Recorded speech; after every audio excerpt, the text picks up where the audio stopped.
sygeplejerske og lymfeterapeut Sue Melgren, medlemmer, mine damer og herrer. Som formand for Dansk Dercum-forening er det mig en stor glæde og fornøjelse og byder jer alle sammen velkommen til denne konference, som det er lykkedes at stable på benene, hvilket ikke ville have kunnet lade sig gøre uden jeres allesammens velvilje og samarbejde, som vi tager på. Som patientgruppe føler vi os ikke bare overset i Danmark, men vi føler os dårligt behandlet for manges vedkommende, og det vil vi gerne have ændret. Vi har derfor taget det råd op, som vi har hørt fra dig, Karen.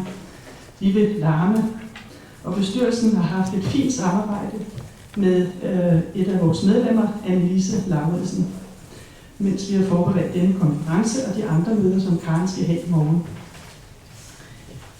En rigtig stor tak til dig, Ola, fordi du har været så venlig at flyve hertil i dag, selvom du har været i Stockholm senere i eftermiddag. Tak også til dig, Sue, for den store hjælp, du har været sparringspartner under forberedelsen.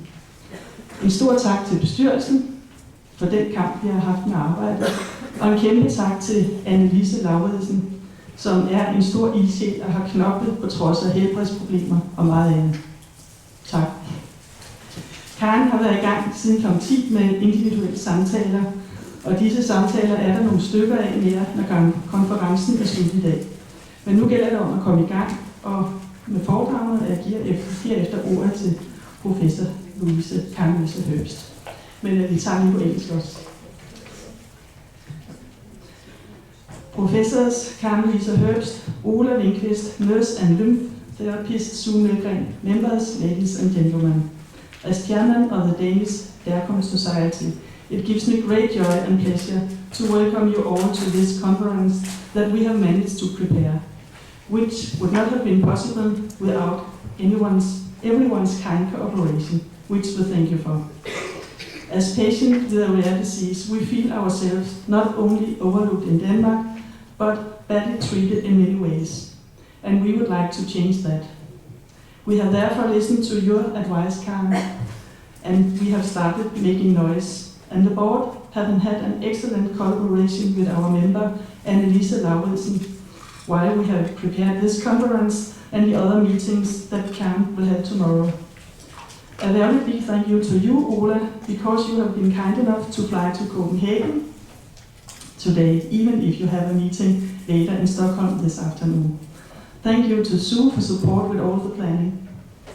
And I will also, to all the members of the board, say thank you for the struggle we have had while with the work, and a special big thank to you, Annelise, for all you have done, in spite of problems with your health and much more. Karen has worked hard since 10 o'clock today with individual interviews with members, and these interviews will continue when the conference ends today. But the important thing now is to get started with the lectures, and I give the floor to Karen Louise Herbst. Welcome.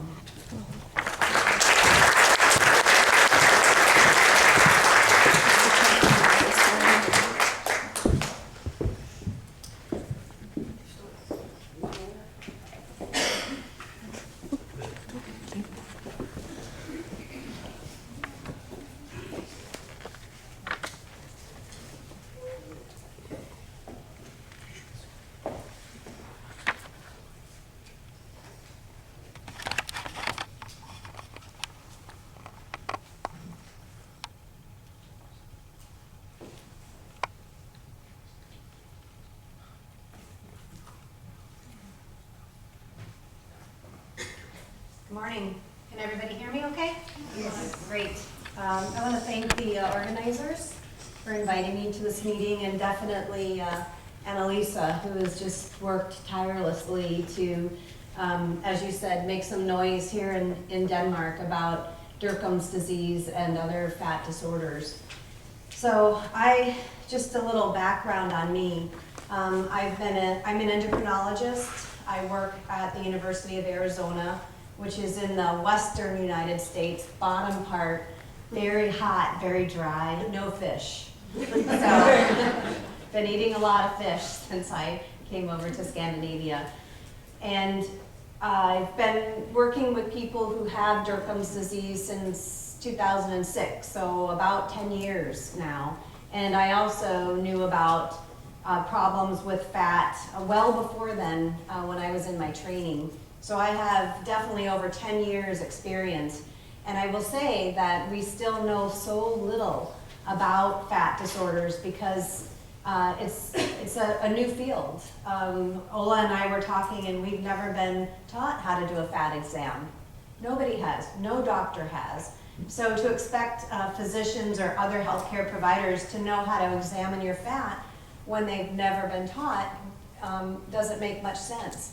So I'll talk a little bit more about that at the end, but that's the context that we're working in right now.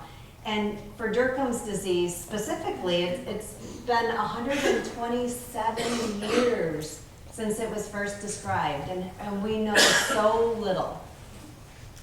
And I have no funding from any industry that would influence my talk today. We wish we had funding from industry. We wish we had a drug or a method that would improve life, but we're not there yet. So I'm going to talk a little bit about the background of Dercum's disease and give you my diagnostic criteria, which has been published. Also, I'm going to try and help you understand what's going on in the fat tissue itself. And I'm going to compare Dercum's disease to a couple other fat disorders, including familial multiple lipomatosis as well as lipedema, and then discuss my standard of care for treatment. So back in 2009, along with 2 patients with Dercum's disease, we started the Fat Disorders Research Society, which you can find at fatdisorders.org. And the 2 patients wanted it to be just for Dercum's disease. And I said, but Dercum's disease is kind of like familial multiple lipomatosis, and it's kind of like lipedema. And it's also kind of like Madelung's disease, so why should we just pick one? Let's do all 4. And that's why the Fat Disorders has these 4 disorders that it supports. And you can go to their website and you can actually see this diagram there, and it shows some of the overlapping signs and symptoms associated with Dercum's disease, FML, lipedema, and Madelung's disease. And that's the website right there. So Dercum's disease, that's what everyone's interested in today. I think many of you here have Dercum's disease, although I've already seen some ladies who have lipedema. So Dercum's disease was first described in 1888 by Dr. Francis Xavier Dercum, and he was a very prominent neurologist at the time. He actually ran the neurology department at the University of Pennsylvania. And when the US President Woodrow Wilson at the time had a stroke, Dr. Dercum took care of him.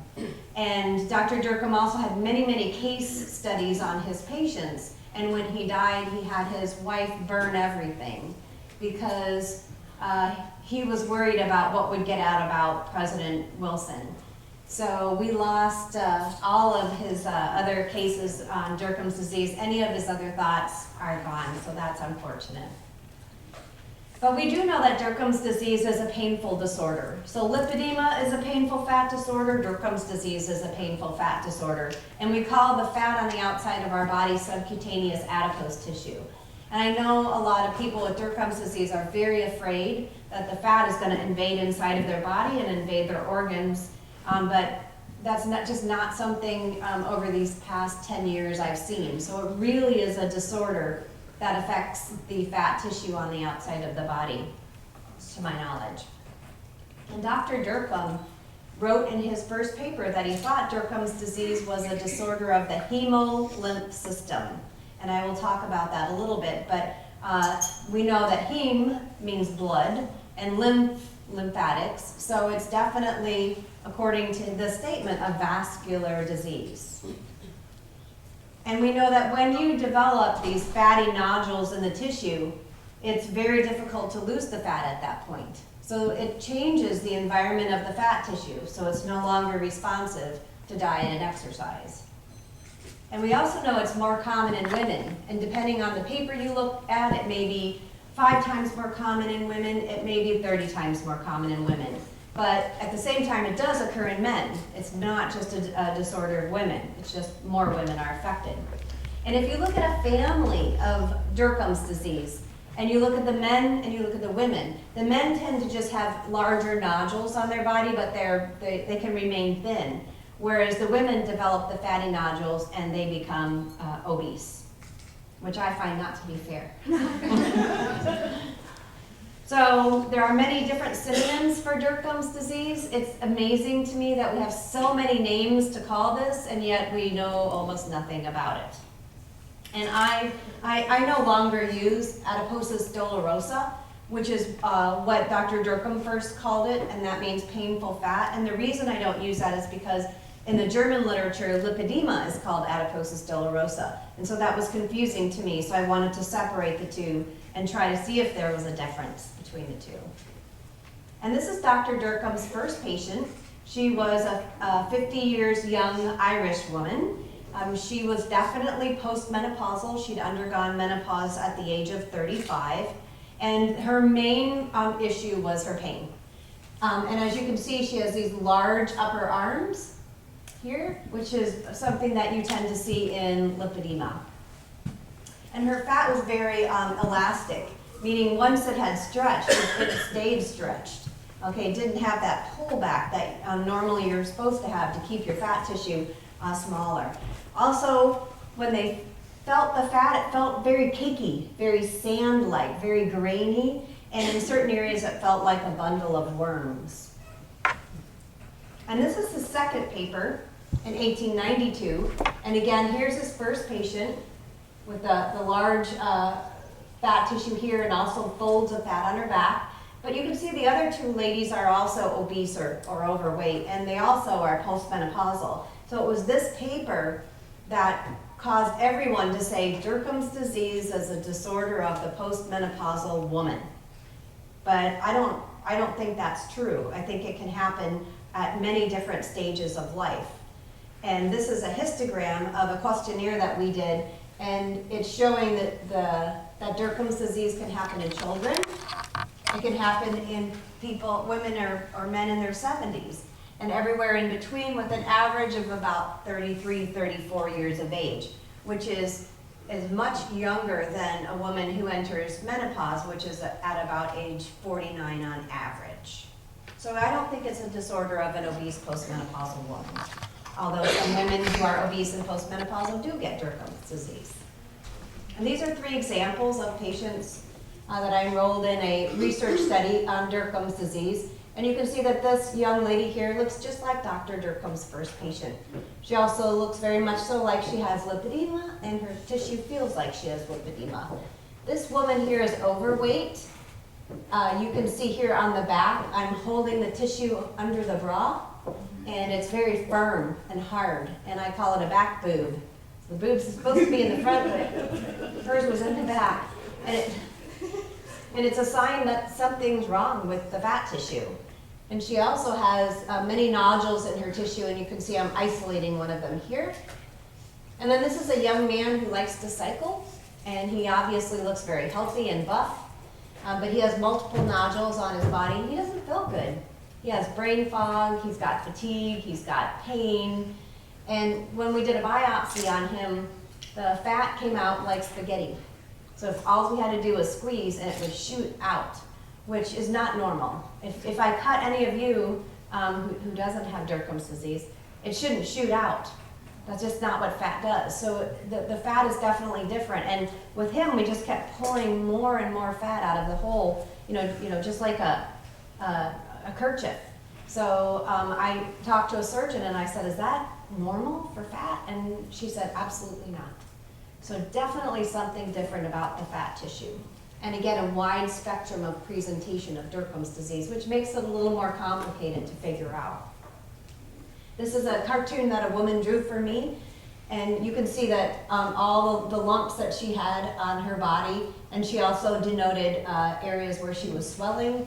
And this is kind of a consistent picture of the nodular type of Dercum's disease, which many of you may know as Dercum's disease type 3. So currently Dercum's disease is considered a rare disorder, but in Sweden they've suggested a prevalence of 0.1%, And if we translate that to the population in the United States, then over 300,000 people would have Dercum's disease in the United States, and it would no longer meet criteria for a rare disorder. So we don't really know whether Dercum's disease is a rare disorder or if it's common but just poorly identified.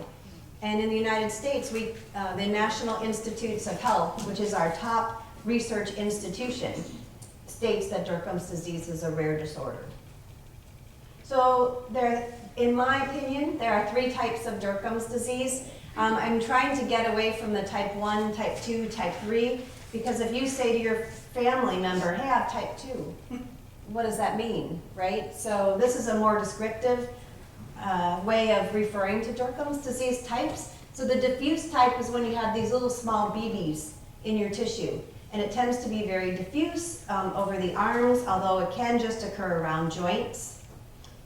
Then there's the nodular type, and these are the larger lumps, the size of a walnut, the size of a fist, and they can actually pile up on top of one another. And then a mixture between the little nodules and also the larger nodules. And this is where the nodules occur on the body. So they do occur on the face, they do occur on the head, the hands, and the feet. It's just not as common as on the trunk.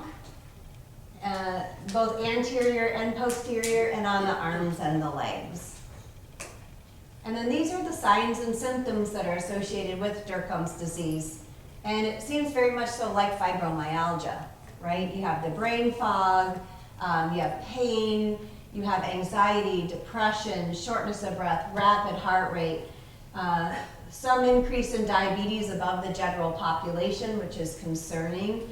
Also GI, irritable bowel symptoms, bloating, constipation, rheumatological problems, fatigue, muscle weakness, joint aches, joint pain. So you can see why a healthcare provider, a doctor, when you come into their clinic complaining of all these symptoms and these lumps, are going to have a hard time putting it together in their head, and they're going to provide a diagnosis of fibromyalgia. So here's my clinical diagnosis of Dercum's disease. So tender fat nodules or lipomas that range in size from a grain of sand to a fist or larger, and this can happen on a continuum. That there's pain, chronic pain, so chronic pain means you have to have pain for greater than 3 months, and it tends to be exacerbated by things like stress. There's a stressful event, or you stand for too long, or you sit for too long, or there's a change in the weather, then the pain tends to get worse and you go into what we call a flare. There has to be significant fatigue. There has to be some cognitive changes. So you have memory difficulties, you can't find that word. You say this is a square wooden thing, right, instead of a table, because you just can't get that word out. And you have what is similar to fibro fog or brain fog. Very difficult to lose the fat once you gain it, which is why we really focus on nutrition and gentle exercise for Dercum's disease. The more weight you gain, the greater risk you have of disability. And also there's got to be some sort of vascular involvement. So this is what Dr. Dercum said. There's something wrong with the hemolymph system. So there has to be the little red cherry angiomas. You've seen them, the little red dots on the skin. Telangiectasias are, again, little tiny red lines. Unusual flushing, not associated with menopause. Easy bruising, which you can also have in lipedema, and some sort of lymphatic disease or lymphatic dysfunction. And 2 of the following, all the signs and symptoms that I showed have to have at least 2 of those. So what's going on in the tissue of Dercum's disease? So this is an example of a hemolymph gland, which what Dr. Dercum described. It looks like a lymph node, but instead of lymph fluid and lymph cells, it has blood in it. So it's kind of a gland where the blood vessels and the lymph glands come together. And you can see these in grasshoppers, rats, rabbits, cows, sheep, and humans. So, but they're not easy to find. They tend to be very rare. So, my assumption is that Dercum's disease is a vascular disorder. There's something wrong with the blood vessels. There's something wrong with the lymphatics. So we set out to assess whether the lymphatics were normal or not. So we used this compound here called indocyanine green, and you inject it into the fat tissue using a very small needle. It doesn't hurt, and it fluoresces, and we can use a camera that picks up that fluorescence and take a look at the lymphatics. So this is an example of someone without Dercum's disease. This is an example of somebody with Dercum's disease. And you can see without Dercum's disease, the lymphatics are very linear. And you see those areas where it's kind of white and then it goes away and it's white again? That's the lymphatic contracting. So it contracts, the whiteness disappears, and it propels the lymph upward. And you can see that the lymphatics spread all the way up the leg very nicely, easy to see, no problem. In this individual, Dercum's disease, you can see here we injected her and it didn't go anywhere, really. It kind of leaked out into the tissue here. So definitely the lymphatics aren't normal in this area. Here they were enlarged and fibrotic. We could actually put our fingers on the lymphatic vessel and we could feel it. It's like a cord.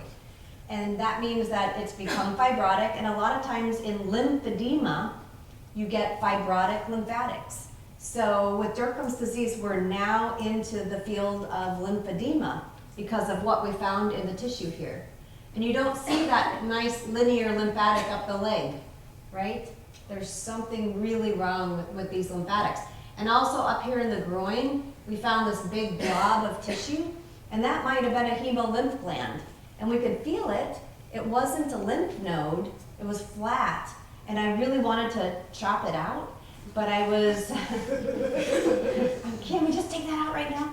But I was concerned for the patient, and so we didn't.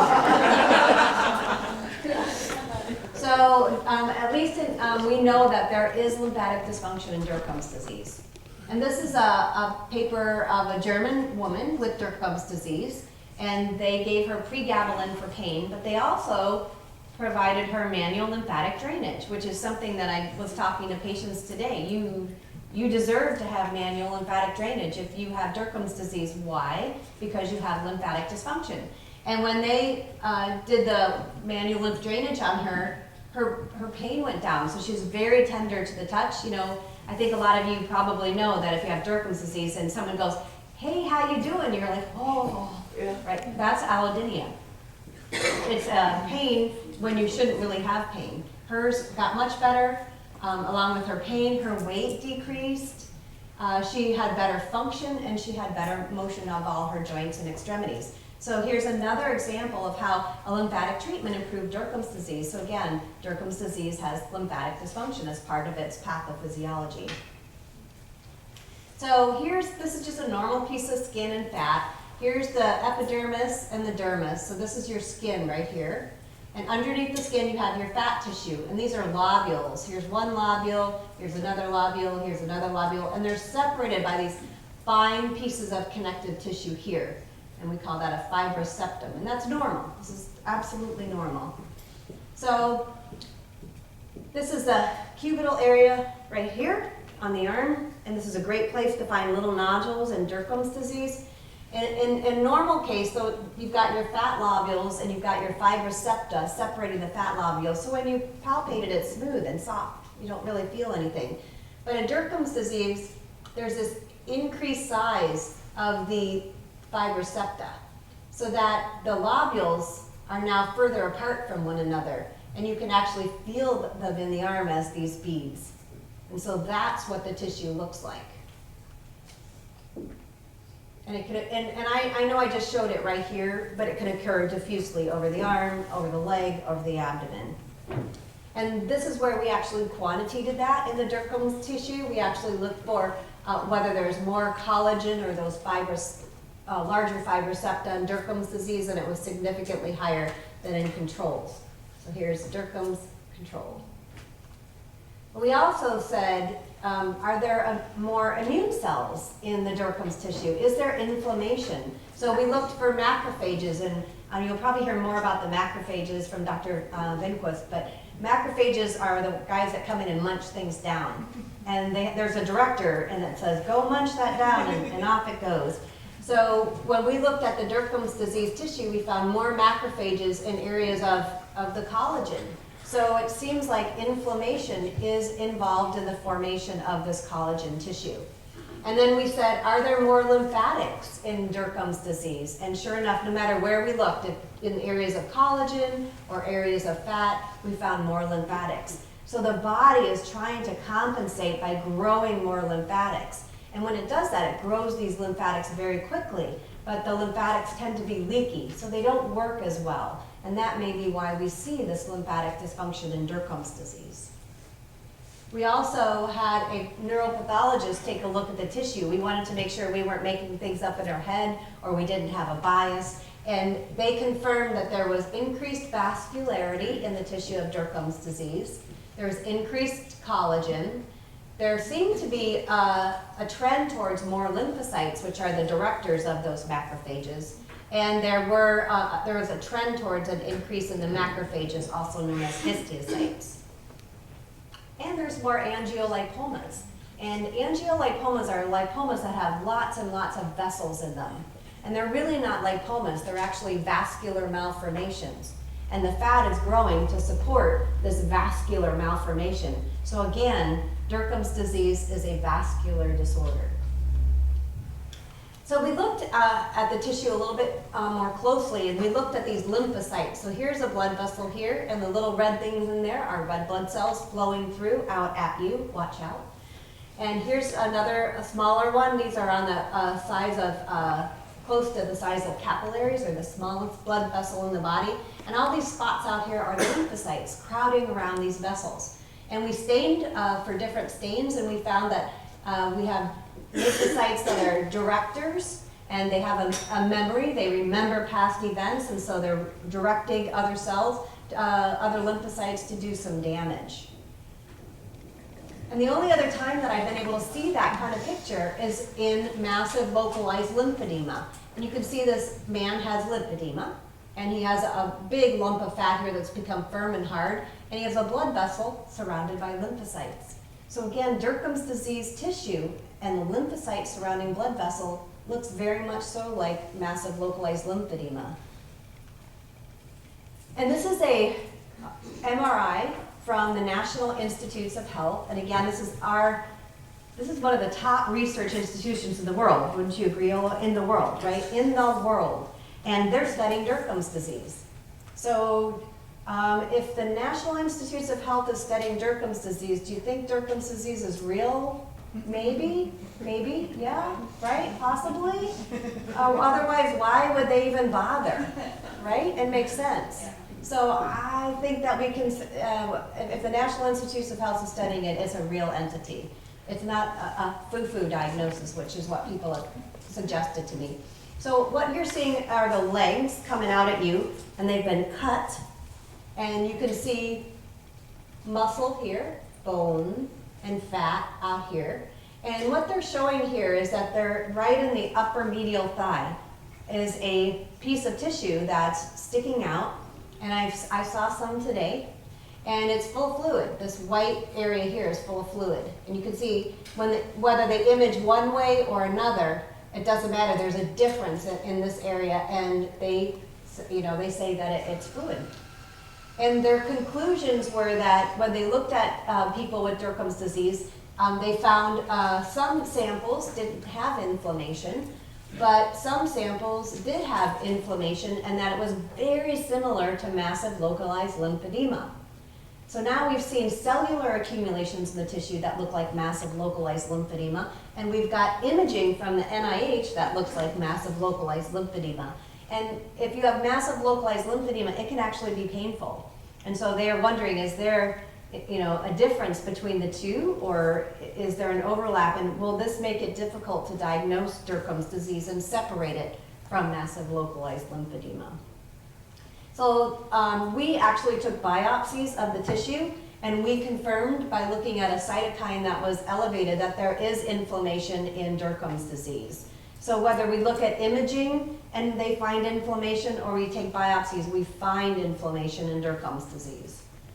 And this is another group that looked at imaging of Dercum's disease, and they're using MRI, and they're slicing through here, and you can see this faint blush of activity right under the skin, here, And this is a regular MRI. So can you see these blobs in this tissue here? Do you see them? I personally can't. I can't see it. I mean, I tried. I can't see this one over here. I can't. So if you go and get an MRI image, this is what you're going to get. And you can't see them. So you have to use a special imaging in order to see them. So if you go to your doctor and say, please image this with MRI, you have to make sure that they actually go to the literature, they look at the paper by the NIH, they look up this paper here, and image you in a way that you're actually going to be able to see these nodules in the tissue. And this is another example. These are really easy to see here.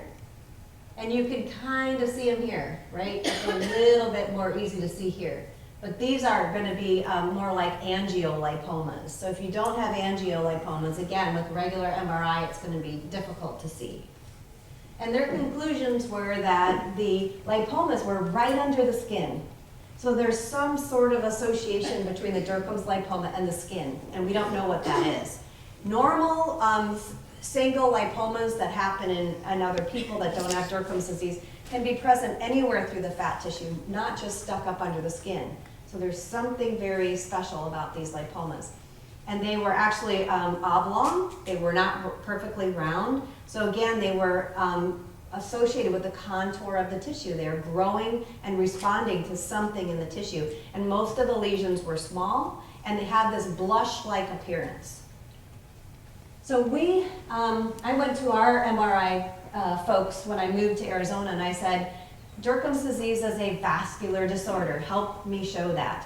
And they said, oh, we don't look at fat tissue, ever. We just look inside the body with MRI. And I said, well, can we take a look, please?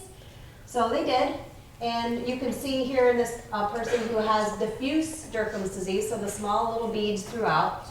And this is an MRI. You can't see any lumps at all. But you can see these enlarged blood vessels here, which they were pretty surprised to see. They said that they don't normally see that. We do need to prove that using a matched control population.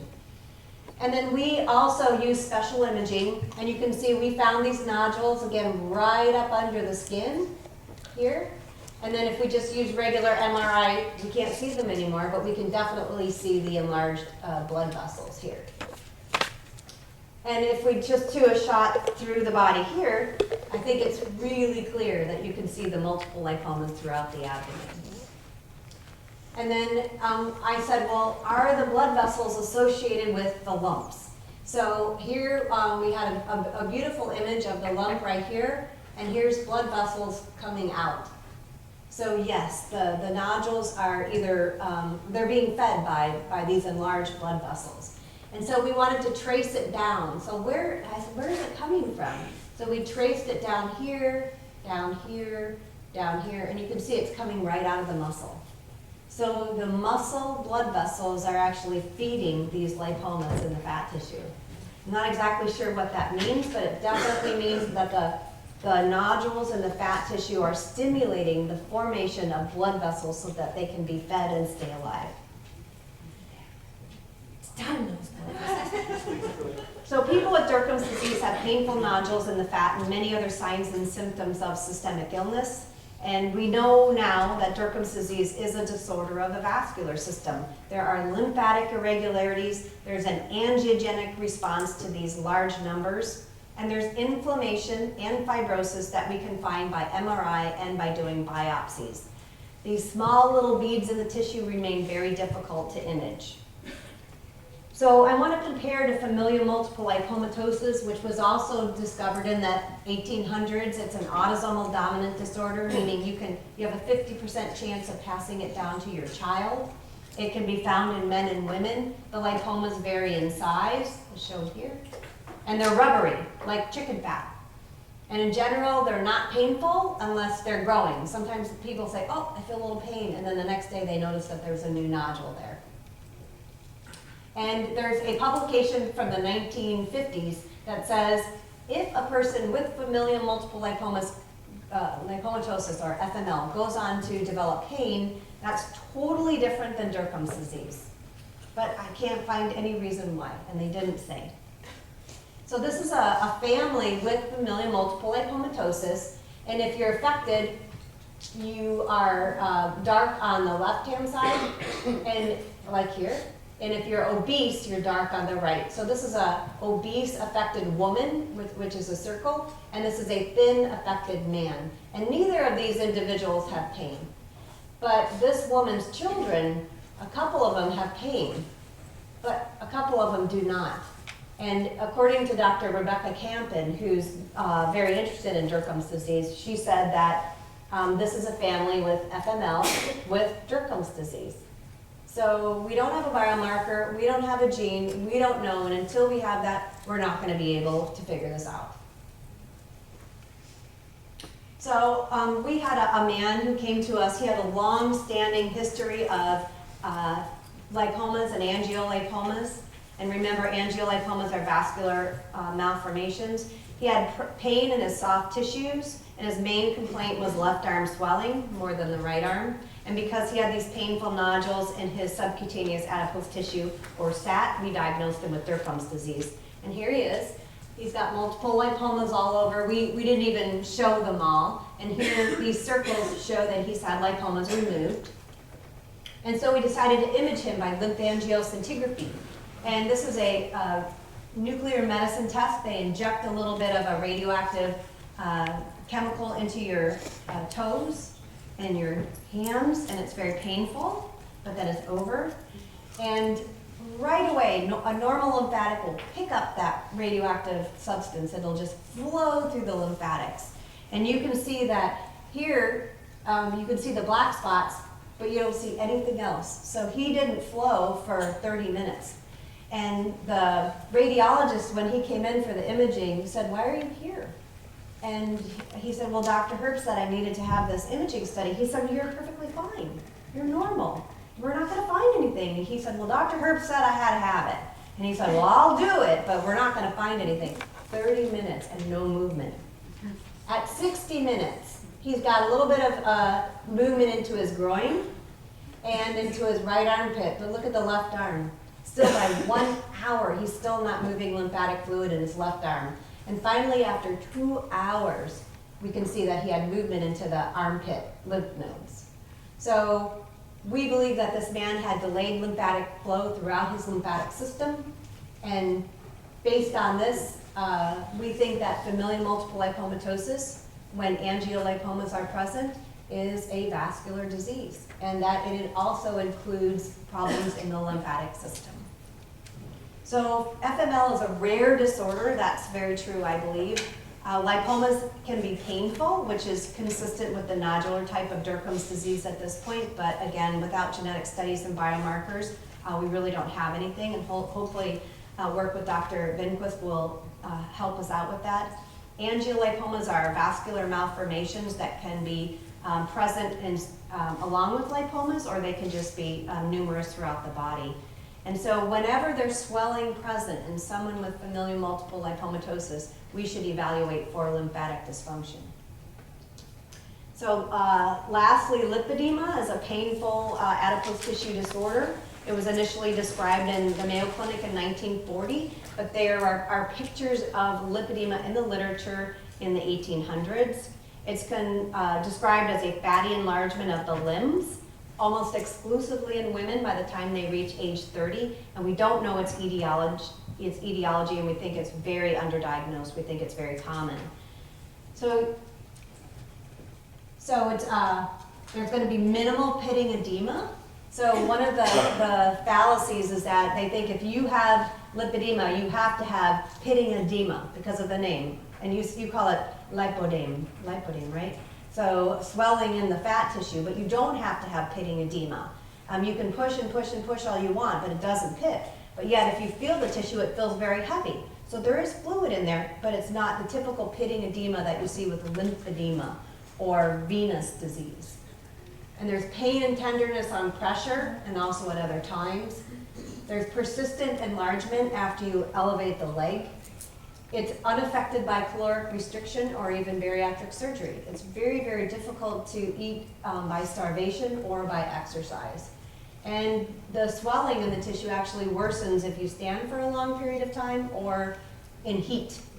And there's a disproportion between the lower part of the body and the upper part of the body. So the trunk tends not to be affected, only the legs and the arms. And there's also this unusual hypothermia of the skin that we don't quite understand. When you have cold tissue, that means that blood flow is decreased in that tissue. If blood flow is decreased, the tissue has low oxygen. If it has low oxygen, it's in trouble. And the cells tend to ask for help, and in come inflammatory cells. So it's not a good thing to have hypothermia of the tissue. There are different stages. So in stage 1, the tissue is smooth, and you can actually get a cuff here at the ankle, and the feet are completely normal. Whereas in lymphedema, the feet tend to be swollen. In stage 2, you start to get indurations in the tissue, shown here. The thighs kind of look like a mattress. But you can also form these lumps, which women tend to call lipedema. And then in stage 3, you get these lobules of tissue. And when you palpate the tissue, it feels like the little beans in a bag, very similar to diffuse Dercum's disease. And here's just other examples. Stage 1, 2, and 3. And this is how you palpate the tissue.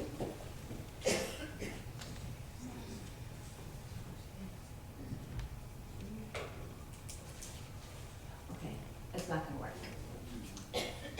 Okay, sorry about that. I can just show you.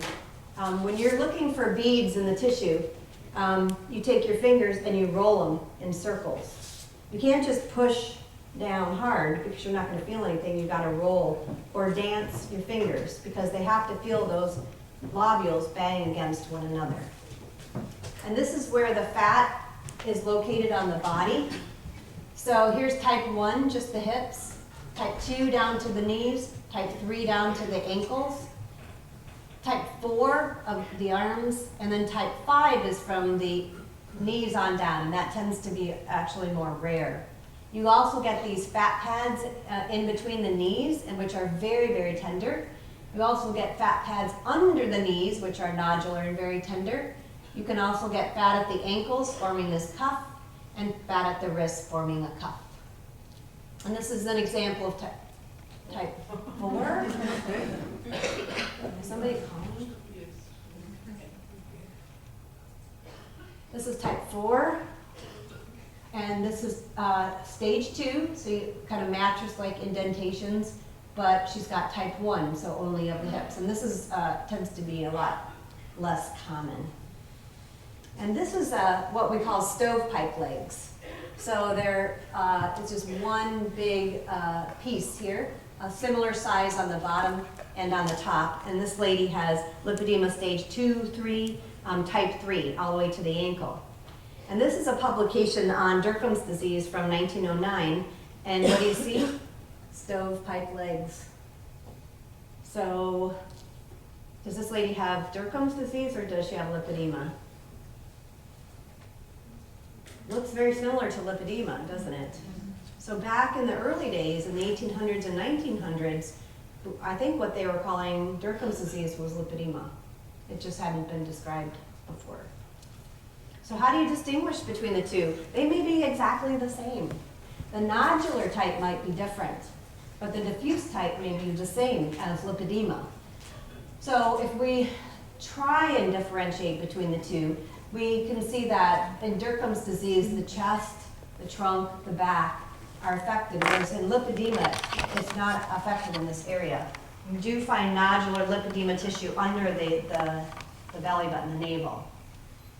But in both cases, they're both autosomal dominant disorders.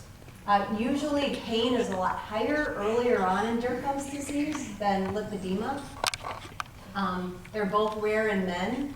Their metabolic rate is lower in both.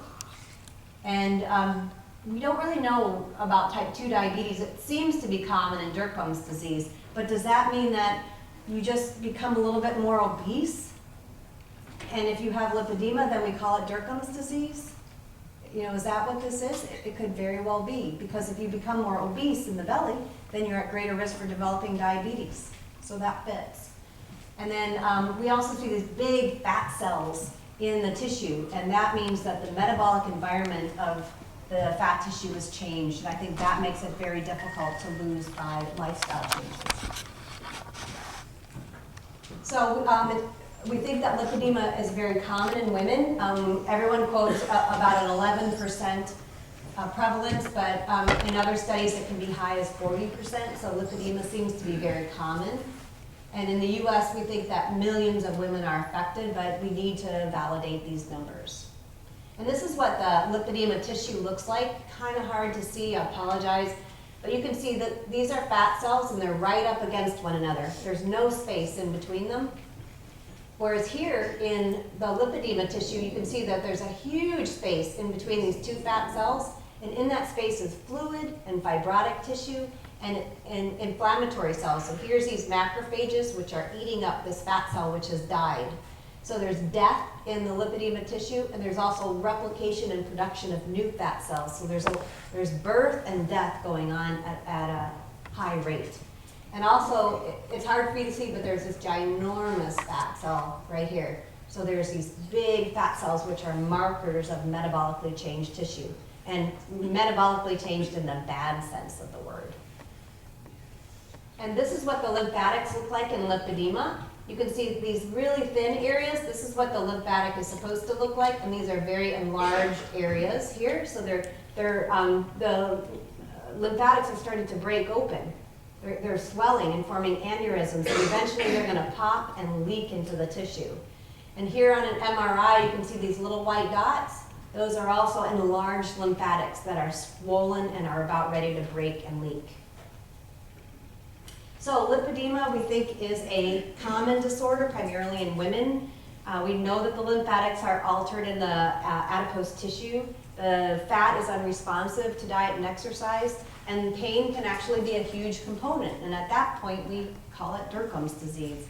We also are very concerned about the increased amount of lipedema fat tissue because it can affect mobility. Do you have the same symptoms as you have with Dercum's otherwise? I mean, the fatigue, the depression, all the stuff? Not to the same extent. So a lot of women, at least that I see in the US, with just classic lipedema, they're just more concerned about their fat tissue, their pain, and their altered mobility. But they can have anxiety, depression, fatigue, brain fog. They can have all of that.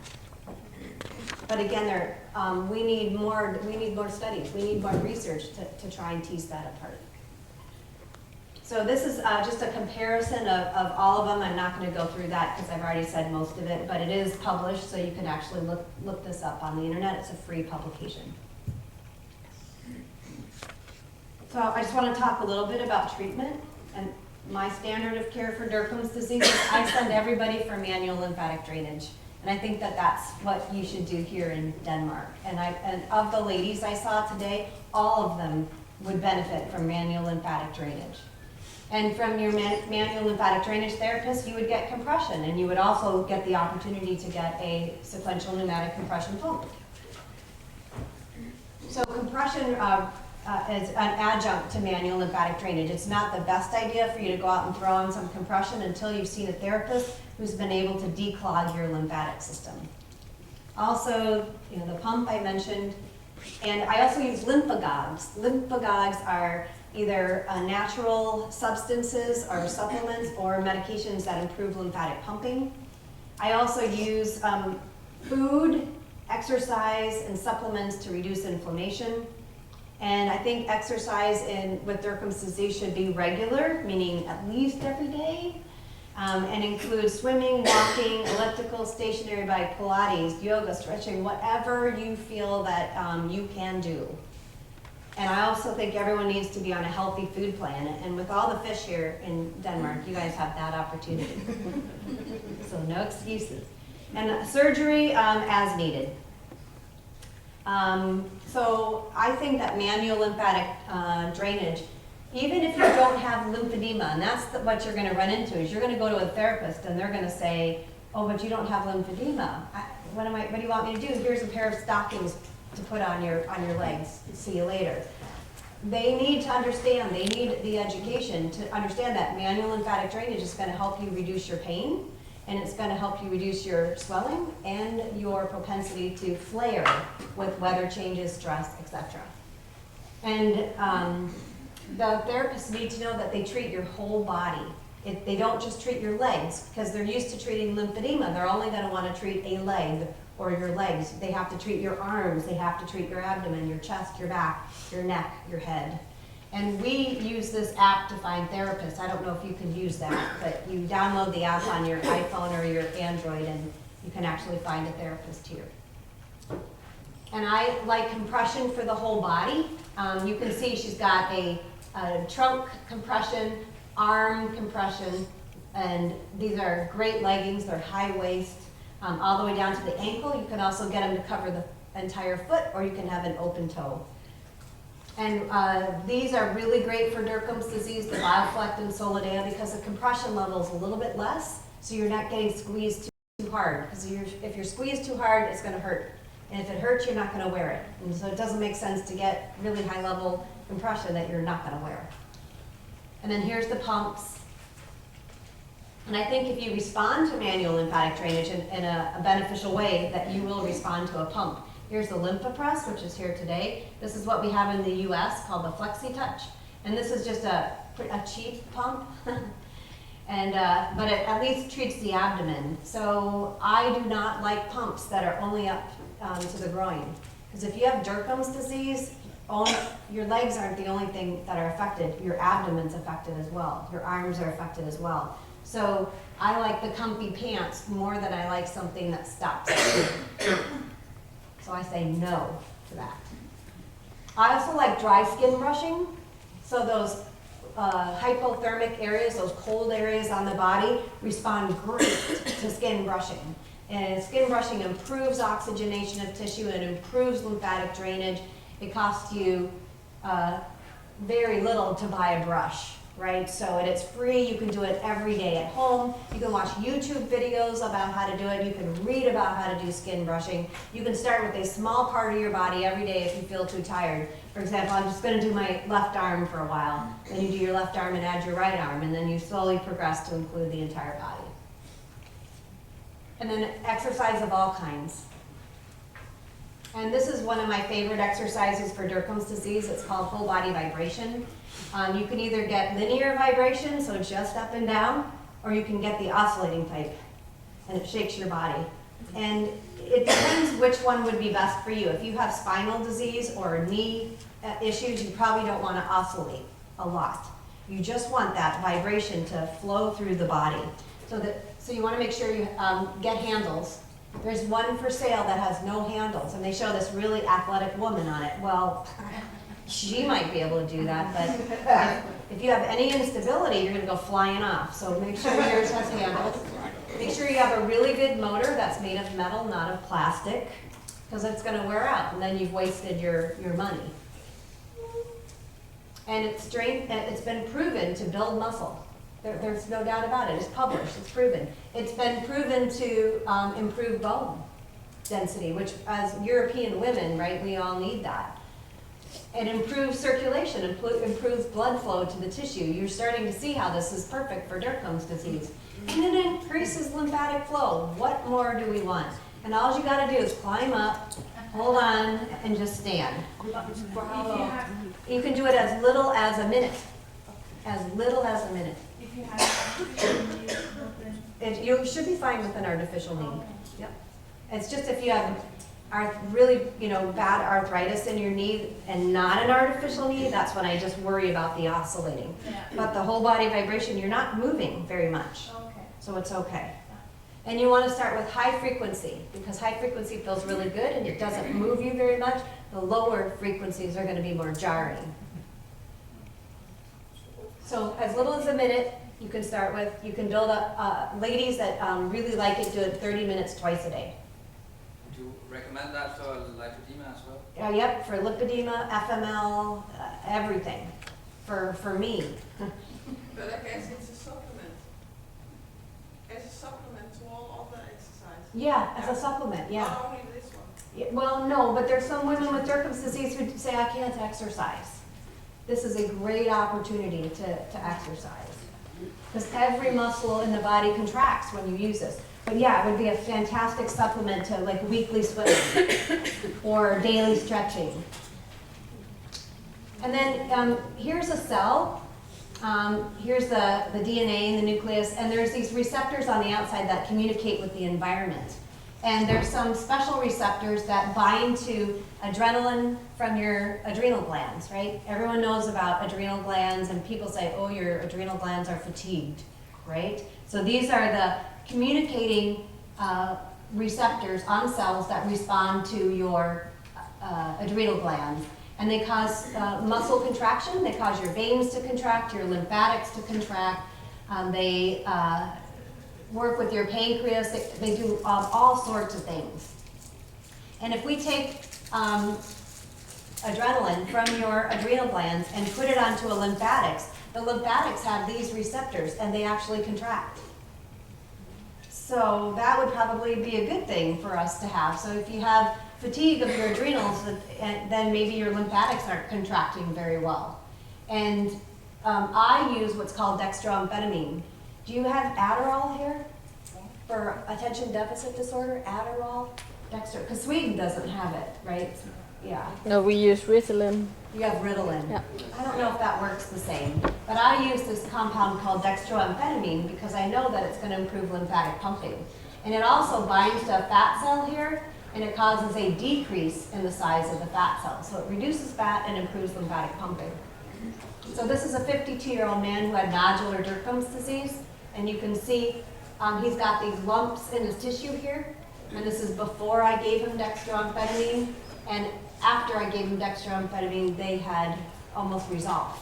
Karen, you told me when I was visiting you in Arizona this summer, you told me to take dextro. Dextrostat? Mhm. Yeah. 3 or 4 times a day, about 75 milligrams a day. Ketoprofen? Yeah. Ketoprofen. Yeah. Different. Is it different? Okay. Yeah. Because in Denmark we don't have it. It's not allowed to get so much. Yeah, right. So here's, again, before, you can see this, very easily see this lump, and then after, it's not as visible. And before we gave him dextroamphetamine, he had a fatty liver, and after his fatty liver had resolved. And this is a woman who has diffuse Dercum's disease. This is before dextroamphetamine. You can see her little nodules. And then after, they were completely gone. And here's her, lipomas in her liver. Here's just 2 different ways of looking at lipomas. Here it's white, here it's dark. After the dextroamphetamine, her lipomas in her liver had resolved. And this is an example of terbutaline. Can you get terbutaline? Yes? No? Yes or no? Yes. No. Yeah, terbutaline, it's for asthma? Yes. Okay. So this woman with lipedema took it 5 times a day, and you can see her weight went down. If she reduced the number of times she took it a day, her weight started to go back up. So that's the unfortunate part about this medication, is that you have to take it 5 times a day. So there's other things that you can use besides amphetamines or terbutaline, and those are listed here. I'm going to show you some of them. So number 1 is diazomin. You can buy this from iHerb, Swanson Vitamins, Amazon. There's different names for it. Maybe you recognize one of these, like Daflon 500 you might be able to get. Nope. So here's just the generic name. Here's brand names. And it increases lymphatic pumping. It also reduces reactive oxygen species. So this is a really great supplement for Dercum's disease. It really has no side effects, but if you're sensitive to medications or supplements, you might be sensitive to this as well. You just have to be, any supplement or herb that you take, you should talk to your doctor because you might have issues with it. It does interfere with tetracycline, and you want to be careful to take it apart from thyroid medication. And this is the one that we have. It's called Vasculera, and it has this salt coating on it. And for people who can't exercise, the next day they're in bed all day long, and I'm sure there's some of you in this room. This salt coating helps to alkalinize the tissue and improve your ability to exercise for longer periods of time. I don't like ibuprofen. I don't like naproxen. I don't like Voltaren. for pain. And the reason is that these can cause you to swell. So if you take it and you don't swell, that's great, and it helps you, that's fine, and you're working with your doctor, excellent. But just as a warning that these can actually cause you to swell, and this one does not. And I know in Sweden they have it as a tablet or as a gel. And this has actually been shown to improve lymphatic pumping. So if you're going to take a non-steroidal anti-inflammatory for pain, I think this is a better one for you to take. But it is by prescription, and you'll need to talk to your doctor. And this is a really interesting paper because as an endocrinologist, I see a lot of patients with diabetes and obesity, and people with Dercum's disease can have diabetes and obesity as well. This is a normal lymphatic, and this is a mouse that's obese and has diabetes. And you can see the lymphatic is leaking, right? So now we know that diabetes is a lymphatic disorder, similar to Dercum's disease. And they gave these mice arginine, L-arginine, and it is an amino acid. And it's, if you eat protein, you eat L-arginine all the time. Bodybuilders love L-arginine. And I think the reason they love it is because when they work out, it protects their blood vessels from leaking. So the usual dose of this is about 3 grams 3 times a day.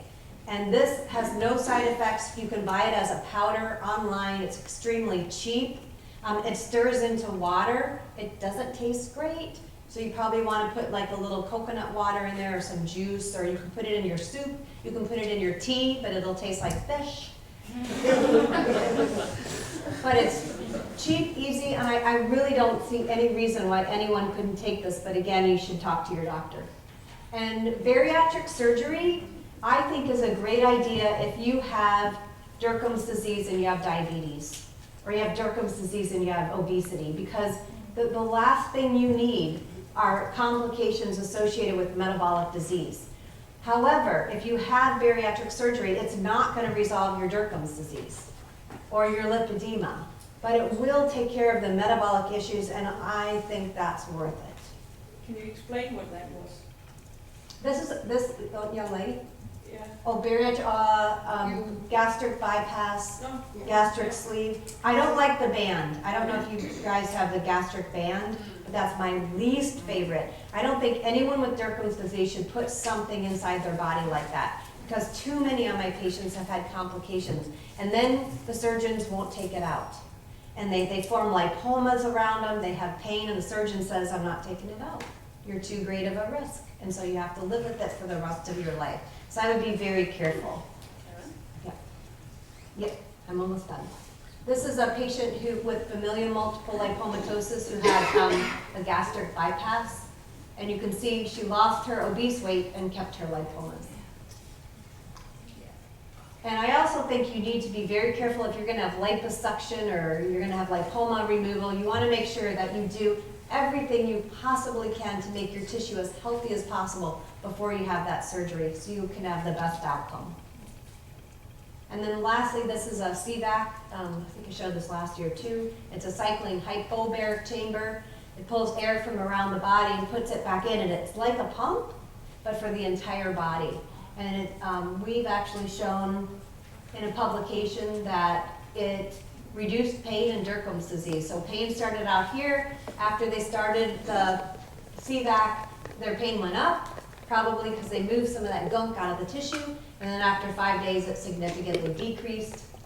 And we also saw a decrease in weight and a decrease in fluid. And this is the young man that I showed before with Dercum's disease. And you can kind of see his lipomas here on his arm. And then this is his left arm that had been swollen, and it sucked all the fluid out of his arms. So then you could really see his lipomas. So it really works well to move fluid out. Pain treatment for Dercum's disease really needs to be personalized. I try not to treat pain because everybody is different, and there are lots of different published regimens, so you should be able to work with your doctor to get treated. And I'll just say, I think I've said everything I need to say. The last thing is that we've just been funded for a program at the University of Arizona. We have named it the TREAT program for treatment, research, education for adipose tissue. And it'll start on January 10th. It's primarily going to be for lipedema. but I'm sure that we will see some patients with Dercum's disease. So that's it. Thank you.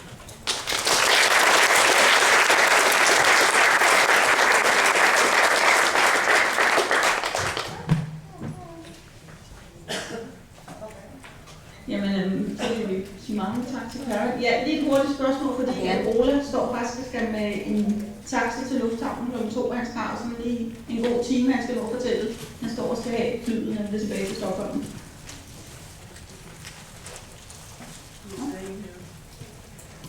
I'm staying.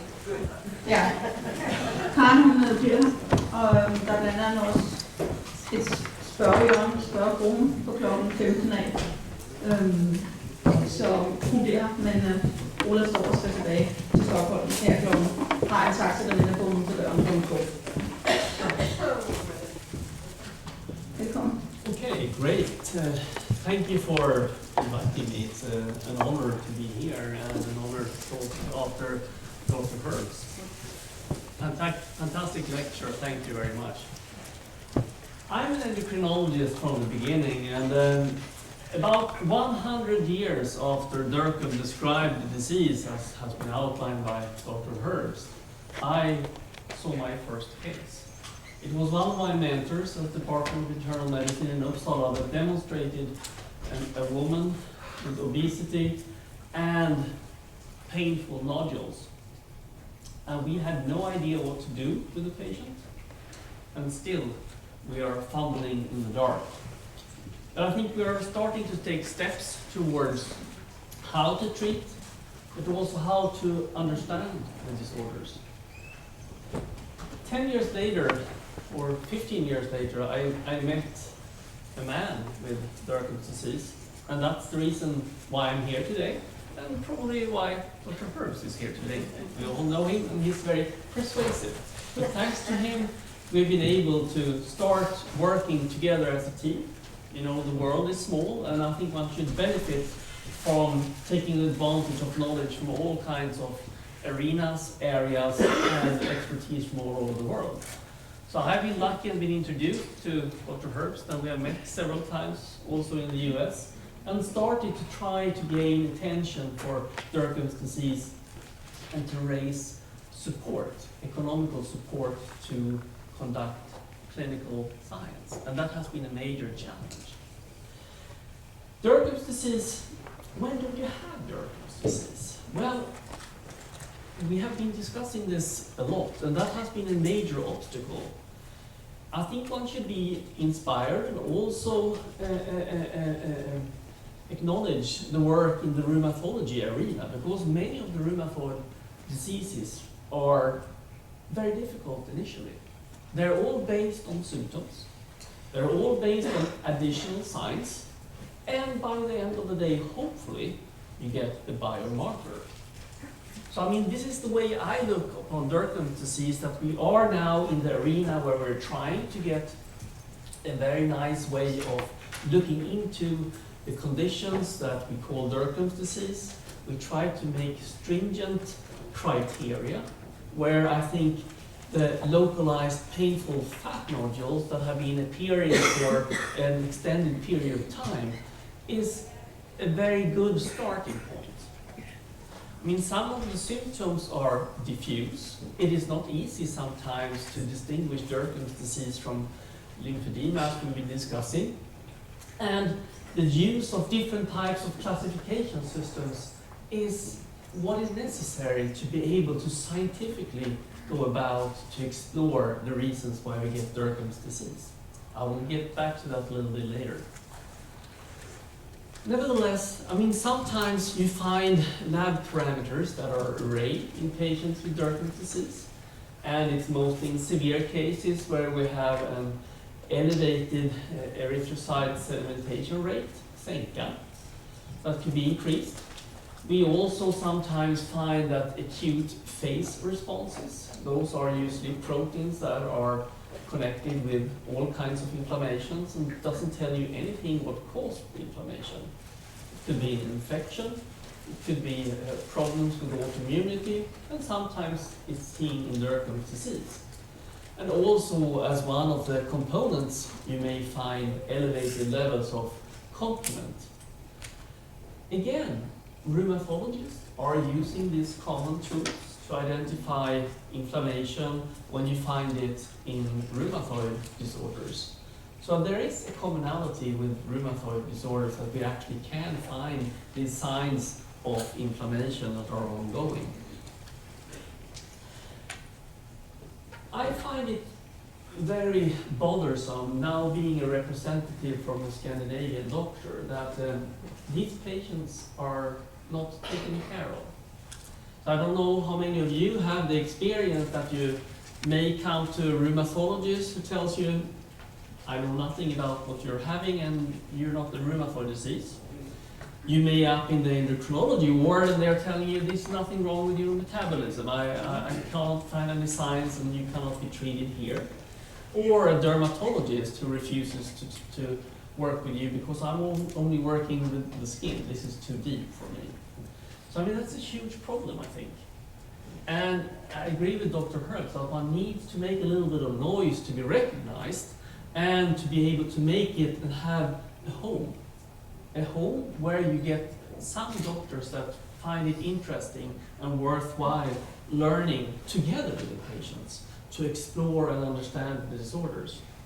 So the way Dr. Herbst has done it in the US, I think is fantastic, and I think we should try to mimic and get something similar in place here in Scandinavia.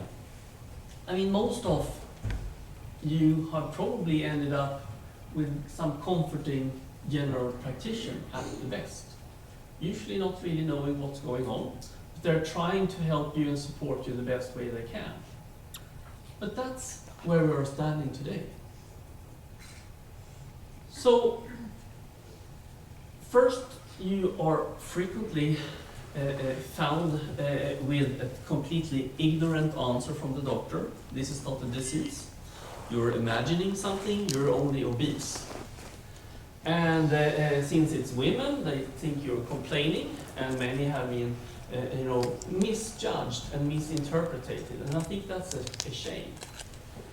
But I think it's very important to use the tools that are available, and it is important that by the WHO organization, the disease, Dercum's disease, is recognized, and it even has a code, E88.2.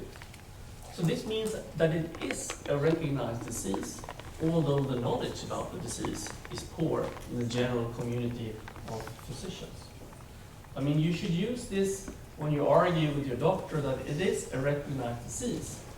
You may not know so much about it, but on the other hand, we don't really understand the disorder, even if we're working with it today.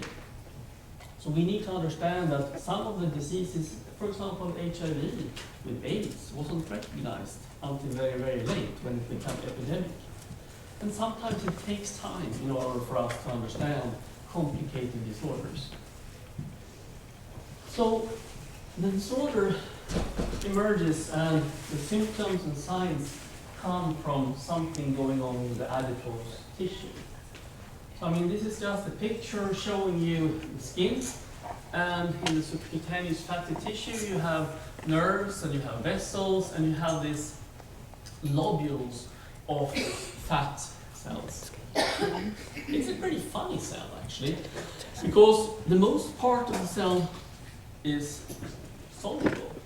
This is a fat reservoir, and around the fat cell you have the usual components of the cell, the nucleus containing all the DNA, and you have a protein factory, and you have the energy factory, the mitochondria.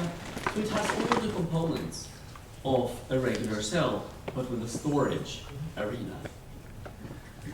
So in normal fat tissue, we should have these stores of fat, and the function of the normal fat tissue is, on top of storing fat, to be a depot of energy and nutrition. It's also for isolation. You know, you have bony parts, and if you hit the bone to something hard, it's going to be painful, and some of the fatty tissue is actually helping as a cushion to prevent harm. When you're sitting and you have to, unfortunately, listen to me, and you're going to feel some wood taste in your butt, and hopefully you have a little cushion there to prevent that from happening. But it's also an endocrine organ. So this cell is actually communicating with the rest of the body. And that is frequently forgotten and pretty much neglected. I would say that the last couple of 5 or 10 years, the fat cell has become more interesting. Some science is almost like the fashion in Paris, the length of the skirts, the color of your blouse. And I think it's the same thing in science, because now we are starting to understand and realize that the fat cell is not only storing, performing and providing the arena with more blood, allowing for more blood cells to enter. So many different kinds of immune cells enter to the site of inflammation, and they start to produce components that are driving the inflammation. Some of them will be growth factors, some of them will be participating in altering the function of vessels. And perhaps these are newly produced vessels with lower quality, so they are leaking. And we also find that you have problems with coagulation. The coagulation idea is that if you have bacterial invasion, you use whatever primitive means and measures necessary to avoid getting overrun by a bacteria, because that could actually kill you, so it's important.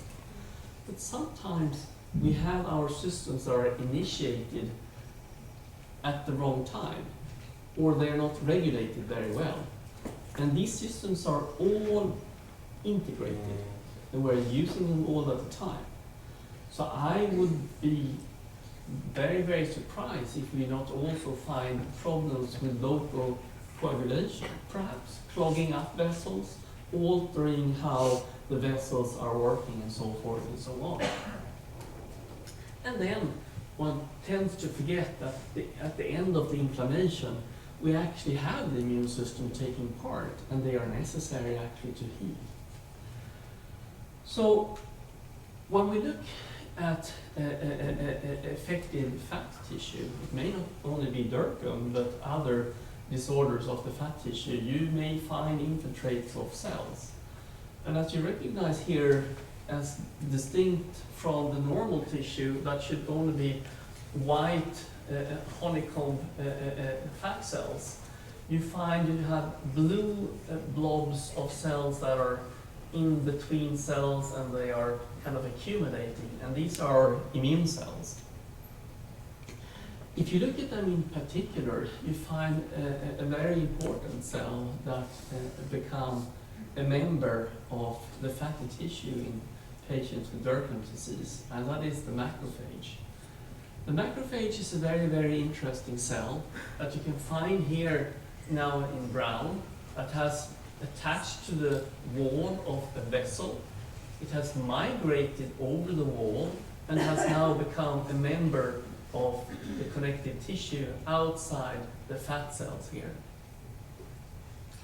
So the monocyte is the circulating version of a macrophage, and when a macrophage enters into a certain tissue, it will feel and sense the tissue, it will develop, and it will specialize to kind of take care of that particular event that occurs here in the fat tissue, or it could be a joint in rheumatoid arthritis, it could be in the brain of multiple sclerosis, or in the adrenal gland of Addison's disease.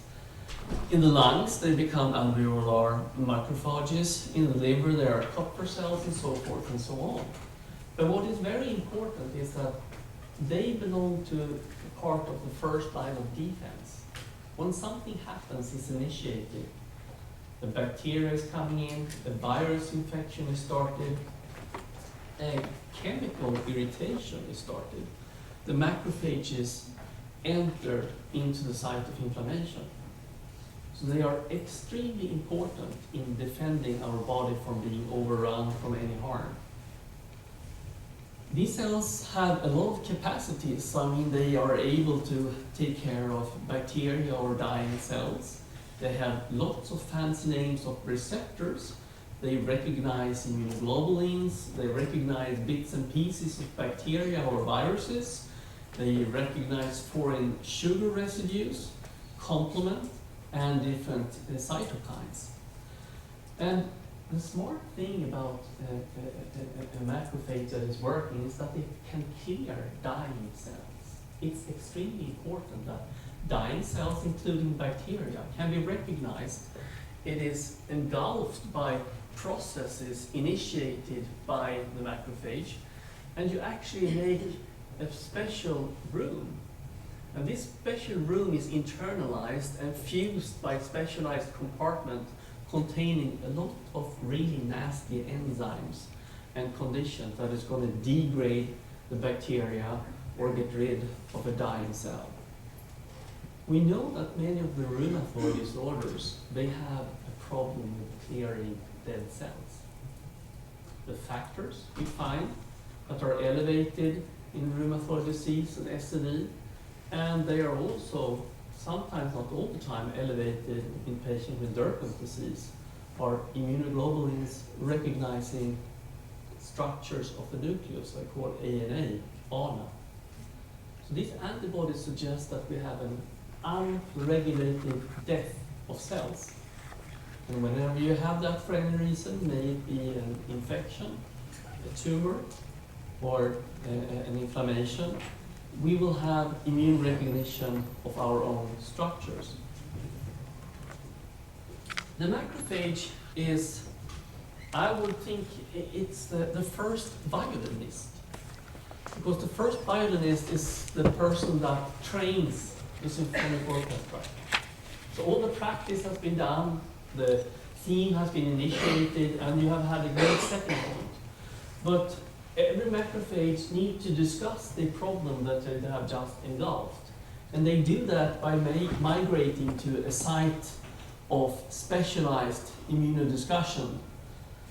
So here in the draining lymph node or in the local lymphatic arena, the macrophages present bits and pieces of what they have seen, maybe a virus, a bacteria, or a dying cell. And this discussion will lead to the development of a T-cell response. This is the memory response. We will never forget if you have been subjected to, for example, measles or mumps. You will have an immunological memory of that event for life. And so also if tissues are destroyed.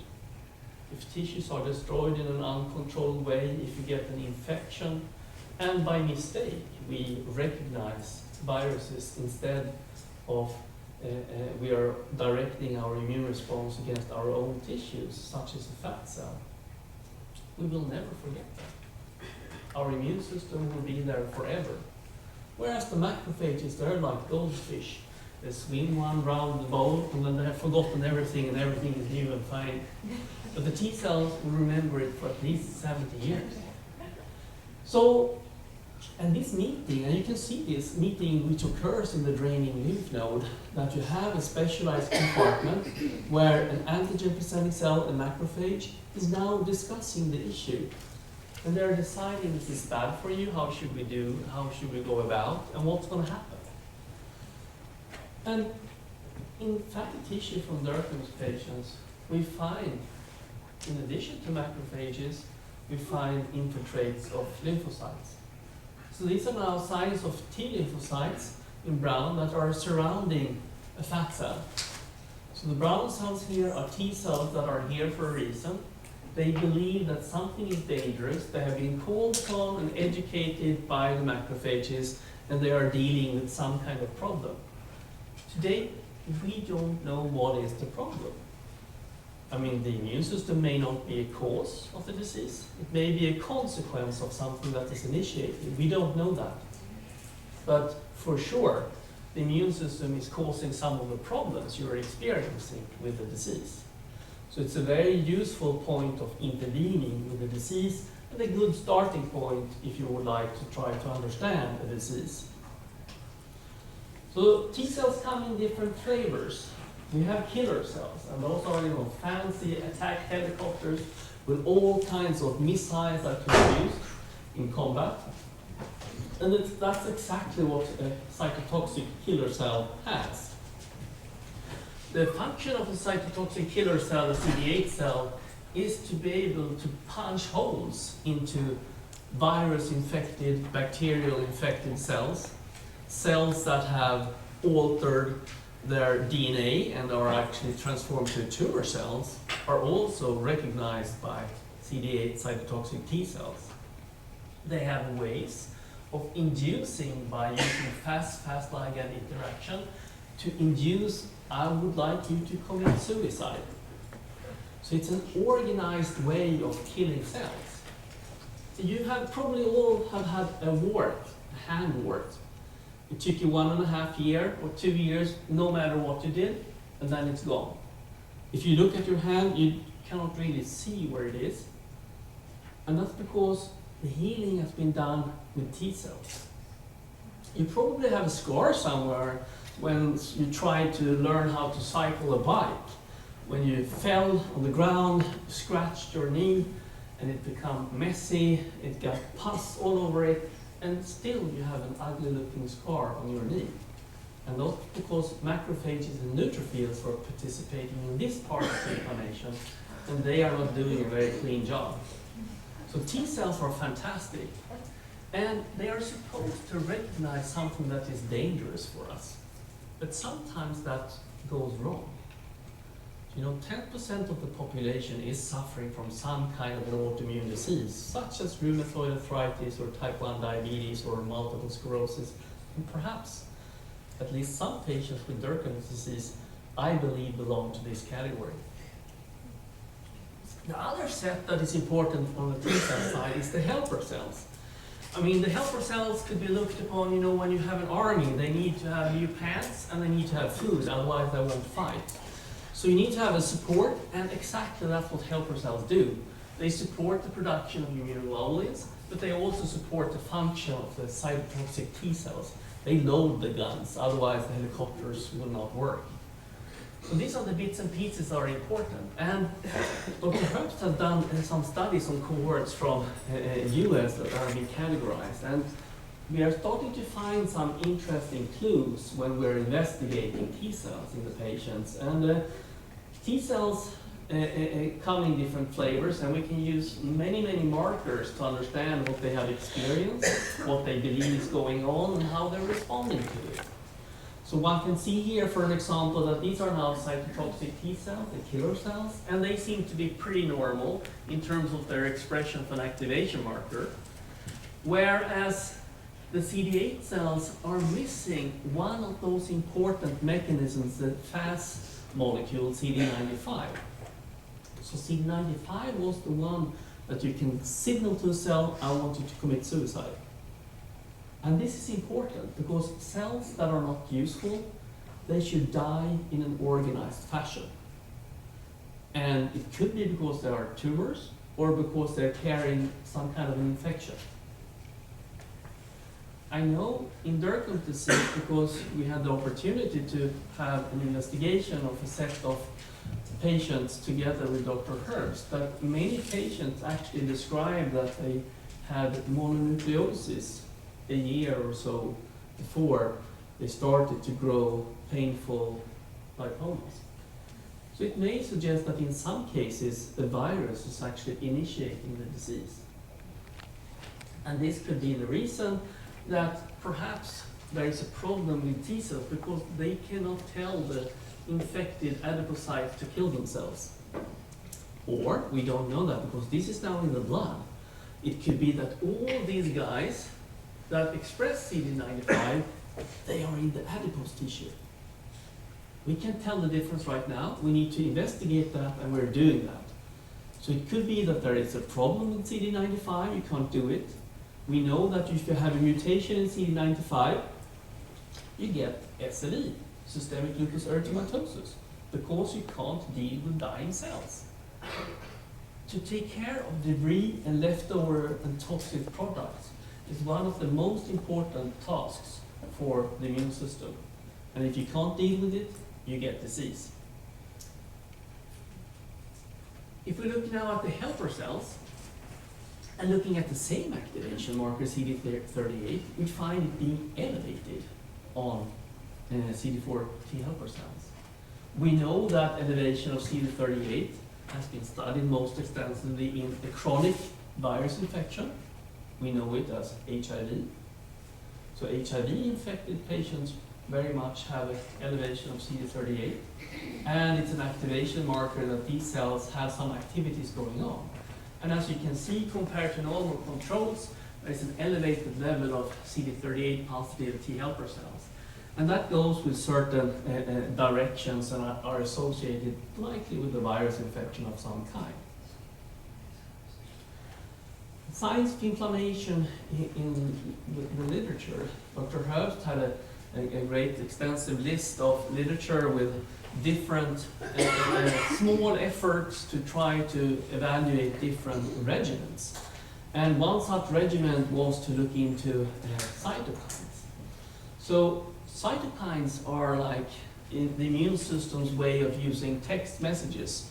We send a text message to someone, I think you should pay attention, and you should look this up, and you should do this, and we can meet in this short period of time, and so forth. So that's how we talk.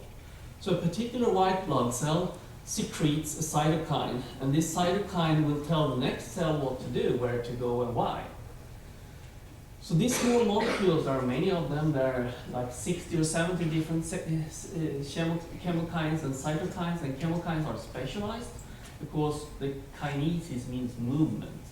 So I can tell someone, I would like you to get your sorry butt over here because I need you to participate. And that's exactly what macrophages do. They call upon and say, well, I need you guys, T cells, I would like you to come here and look at this event because I'm not comfortable with the invasion that is going on. So there's a constant talk between immune cells, between fat cells and immune cells, and between important molecules in terms of intervention in the rheumatoid arena, because there are TNF-alpha inhibitors. So you can use an antibody to block the effect of TNF-alpha, which promotes inflammation, initiating the production of more cytokines and chemokines. It also creates the function of adhesion molecules on cells, cell walls. So cells in the blood will adhere and transmigrate into the arena. There is an acute phase response that is initiated, and it also induces permeability. One should also remember that many of these cytokines at some points in the inflammation may be beneficial. So one of the reasons why it's poor to be on TNF-alpha blockers for a long time is that you have a poor chance of healing. So I think the way the rheumatologists are using TNF-alpha inhibitors today is not very useful. You will get rid of some of the acute phase responses, but you will have a problem with healing. So you're creating a chronic situation, which might be better than the acute problem, but still, we're not there yet to understand completely the mechanisms and understand how we should intervene in a more physiological way. So inspired by that, and my favorite patient, of course, he's crazy, so he forced me basically to, you need to take a biopsy from me. So we did. We took a biopsy from a nodule that was painful, and we took another nodule that was not painful. And by just looking at some cytokines, we found that there was an increased level of TNF-alpha present in the painful mode, whereas in the non-affected, there was much less or at baseline. So this suggests that there is activation, there is cytokine production, there is something going on in this fatty tissue. We don't understand why it has been initiated, but the inflammation is there. I will leave Dercum's disease for a while and take on the bigger picture, because the introduction of biologicals such as TNF-alpha blockers, IL-6 blockers, or whatever you want, has taught us a very important lesson. That inflammation is inflammation is inflammation. I mean, it's, for me as an immunologist, I don't really care where is the inflammation going on, because it's the same business. And this could be a picture of anything. This happens to be the gut, but it could be a picture of fat tissue, it could be a picture of skin, or a lung, or a joint. because it's all about that some kind of a dangerous situation needs to be started. An inflammation that can be induced by a virus infection, a chemical, a trauma, or by you have poor genes that accumulate toxic products.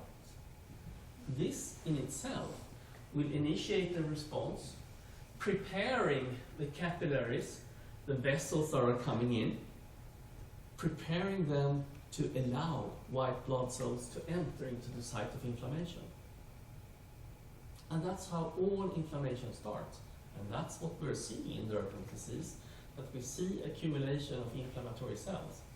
They have been called upon because there are cytokines and chemokines instructing the vessel, instructing the cells to leave and go in and be part of the inflammation. So this very important part is that you have an initiation of some kind of a dangerous situation, and macrophages and adipocytes starts to make cytokines that will prepare the endothelium of the blood vessel, so the white blood cells in the circulation can attach, and then by providing chemokines transmigrate and be members of the inflammation. And this is all a good story. We need this kind of inflammation to occur in order to heal. But when you get disease, this goes overhead. It's not taken care of. It's not dimensioned correctly. It's too long. It's exaggerated. And perhaps the wrong measures are taken.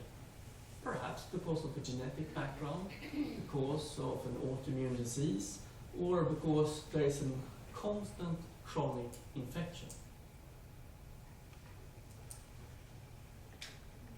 I have been doing some work in other disorders, and one such disorder is inflammatory bowel disease. And when studying patients with Crohn's disease and ulcerative colitis, we find that a particular cell, the monocyte, which is of course training the orchestra, is activated. It makes TNF-alpha, and it has an address tag on its surface, CCR9. And this is a receptor that is educating this particular cell to move to the gut.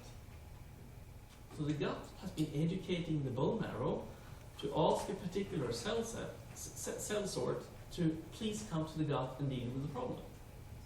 So this is a constant discussion between the site of the inflammation and the immune system, what cells needs to be attracted. And we have developed an apheresis system where we can we can mimic that this could be an inflammatory vessel of the gut. So the particular monocyte expressing the gut homing receptor can be stuck on a chemokine attached to a Sephiroth matrix in the colon, and therefore the cells are eliminated. So they're not allowed to move into the site of inflammation. And what happens?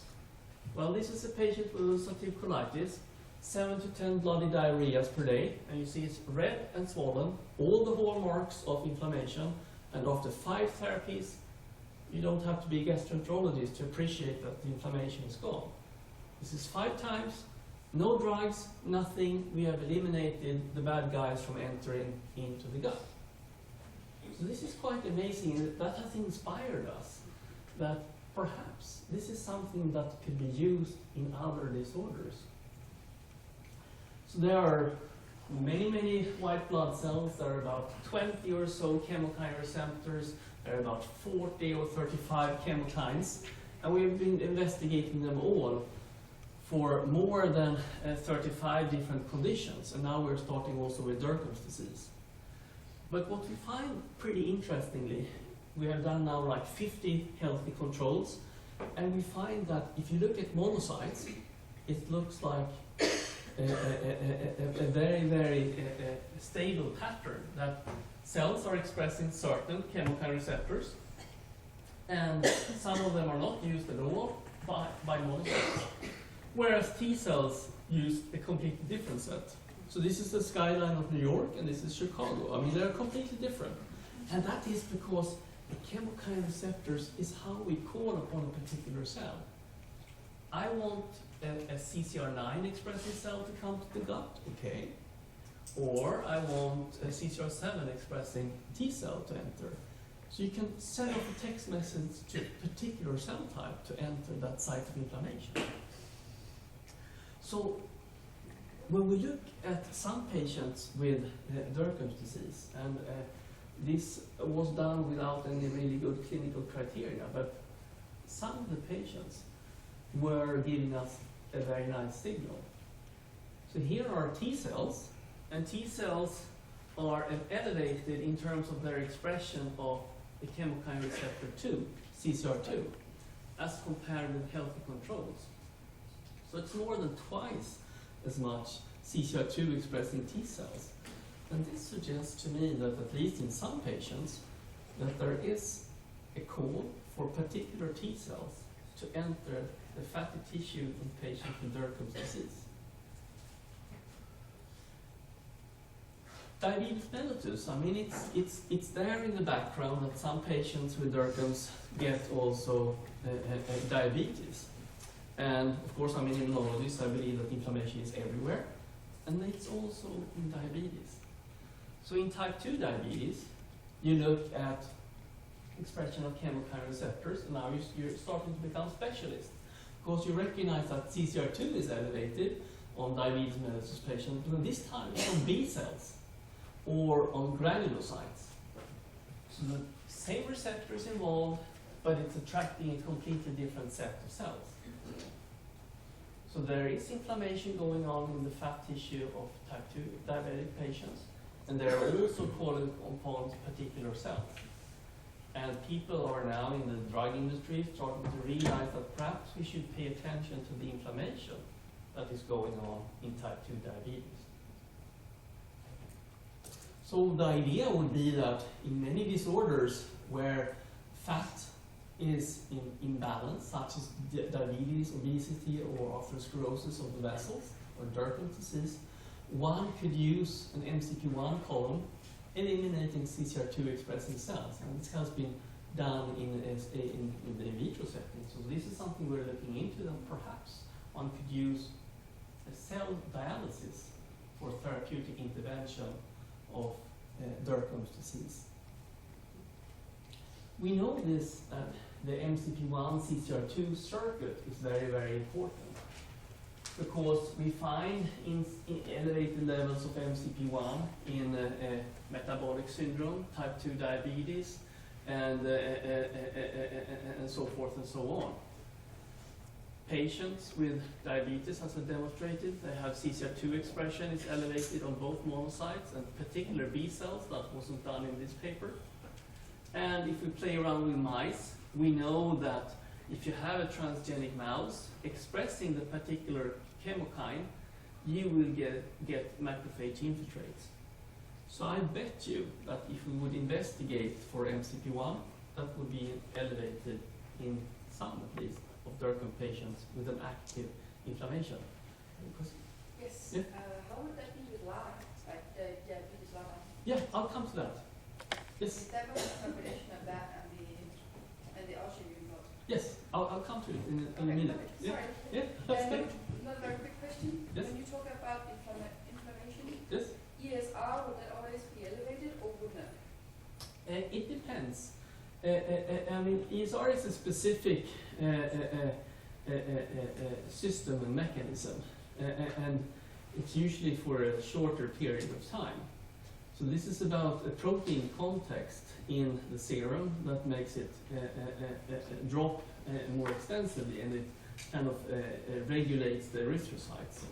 So in acute, you will have an elevation, but if it's more chronic, it will return, but it may remain slightly elevated for chronic inflammation. But it depends on how it's initiated, because the immune system has all kinds of means and measures to call upon the measures that are necessary. And sometimes it will involve acute phase reactants, and sometimes it will not. And that's usually actually addressed by the innate immune cells like macrophages and neutrophils.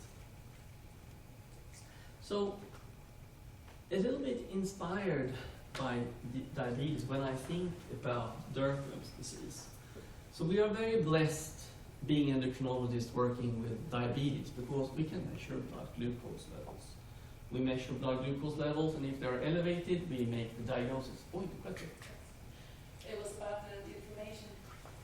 Will it always show as high levels of CRP or the inflammation? When you have elevated CRP, that means you're making the cytokine IL-6 in such high levels that they are systemic. Frequently, we find that the high levels of IL-6 and other cytokines, chemokines, are local.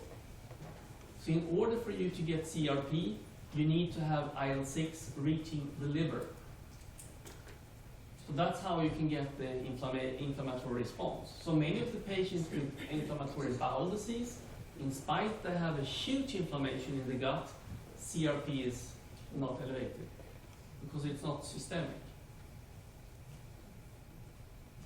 So looking into diabetes as an example, we find that blood glucose levels are very useful. But still, we have no clue what caused the diabetes. We have a very simple way of making them into two different kinds, type 1 diabetes or type 2 diabetes, where type 1 is usually we think of as an autoimmune disease.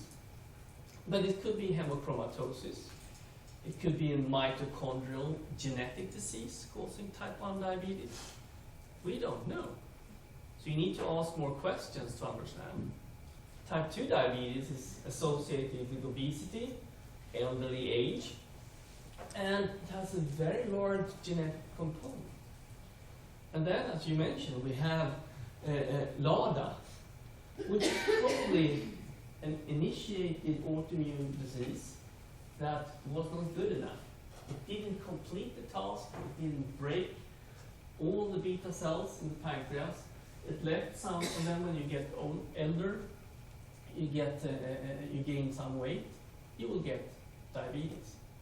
It looks like a little bit of autoimmunity and a little bit of type 2. So why am I mumbling about this? I mean, this is because we need to understand that Dercum's disease is probably the same thing. We do not have a clue when you get Dercum's disease. We don't have the biomarker yet. We only have signs and symptoms and stratifying from the clinical end. It is useful and it's the best we have at this point. But it's also utterly important that we use those criteria when we investigate the patients in order to understand. I will just play with you for a second. I'm saying that diabetes is not one disease. You can change that for Dercum's disease or any disease which we claim are polygenetic. So if we say that there are about 32 genes that are necessary to get type 1 diabetes or type 2 diabetes, and we assume that you need 3 of them to get the disease, and if you remember your math correctly, you use the binomial equation, and down comes that you have 4,960 versions of diabetes. So we shouldn't think that Dercum's is much easier. It's at least several different kinds. And now we haven't even taken into consideration that it may be involving bacteria and viruses, which we're learning today, that the fat tissue we have today is dependent on what we are eating. I mean, Dr. Herbst is pushing that all the time. It's important we think about our diet, because what is diet? Of course it's nutrition and stuff, but depending on what we're eating, we're also fermenting our bacteria in our intestinal tract. And the bacteria we're carrying are actually formatting our metabolic responses. It all goes together and we're starting to learn. But one has to be humble about the understanding. Oh, someone is. So what do we know? Since I'm an immunologist, I am impressed by the immune system is participating in the disease. We've talked about macrophages and T cells, and I've tried to explain you my view how they are recognizing something that is wrong locally, they're calling component, other cells that are participating in the inflammation, and that is what is initiating probably the local swelling and pain that you find. The starting point, we don't know. We find that all kinds of different T cells are arrayed, suggesting that again, something is wrong in terms of an immune response in these particular patients. And the chronic part, we find that the tissue is hard. Dr. Herbst showed collagen and fibrosis, and that's the late stage inflammation. That's when you try to rescue the tissue, because then you need to exchange the soft fat tissue for something hard that could withstand the trauma that is existing in this local region. So I do think that immunology is part of the disease, but what is initiating disease is an enigma. I mean, it could be the vessels. I mean, I would bet that some patients with Dercum disease, they have a mutation in vessel formation, perhaps of lymphatic vessels, or perhaps of blood vessels, or both. I mean, we have the increased vasculature and so forth. It could be a problem of the fat tissue itself. It could be a metabolic disorder where you have an inherited defect in a gene, perhaps in mitochondria, where you cannot process and pursue the degradation of products properly, and you accumulate toxic substances, perhaps a little bit of lactate inducing pain, and other more complicated compounds that we are not aware of today and have not really understood. It could be a problem actually in the healing part, that some patients would have an excessive healing. So the connective tissue repair mechanisms are exaggerated. And of course, the problem can in some patients be the autoimmunity. So the problem is because you have an autoimmune disease, but the signs and symptoms in the clinic, they become very similar. And again, an elevated blood glucose level. And sometimes, I think it will be initiated by an infection. I think all these bits and pieces, they work together, and they're not exclusive at all. They are working hand in hand, and sometimes we will understand what initiated the disease. I think immune system is mediating disease frequently, and it's an interesting intervention point once we know where we can go in and provide drugs, therapies, or apheresis systems that can be of help for the patients. So I think that immune-mediated disease deserves a new member, and I think Dercum disease will be one of these disorders that belongs to this category. And that will help us to discuss with politicians, with colleagues, rheumatologists, endocrinologists, dermatologists, and so forth and so on, to actually recognize the disease and recognize that it can be intervened with by doing systematic intervention with particular immune functions that are participating in the pathogenesis of the disease. So I think I'll stop there, and I'll be happy to take questions. Yes? And what do you think about lipedema and this? I mean, it seems like there is a spectra where you have clear lipedema only patients and you have clear Dercum patients only, and then you have someone that are in between. Perhaps it is how the disease is initiated, whatever comes first, or what mechanisms in terms of a genetic setup is participating. So perhaps when you have a genetic background that allows growth of fat cells and they become organized, you get Dercum disease. And if you don't have this particular gene set, you may respond with a more lipidemic situation. So I think we will learn a lot more, but we need to stratify the patients into categories in order to find the signs and signals at the biochemical level so we can understand the initiating mechanisms. Yes? Could erythema nodosum, could that cause Dercum? I mean, theoretically, all infections could start. I mean, that could be streptococci, but it could also be in sarcoidosis and other disorders. And we don't know what sarcoidosis is either. It could be a bug, could be something else, could be an autoimmune disease. We are in the same situation, but we have worked a little bit longer on that disorder. But, I mean, if it is a bacteria or a virus initiating a local response, and your immune system makes a mistake, so it recognizes a fat protein as being comparative with the bug, then you will have an attack on your own fat cells.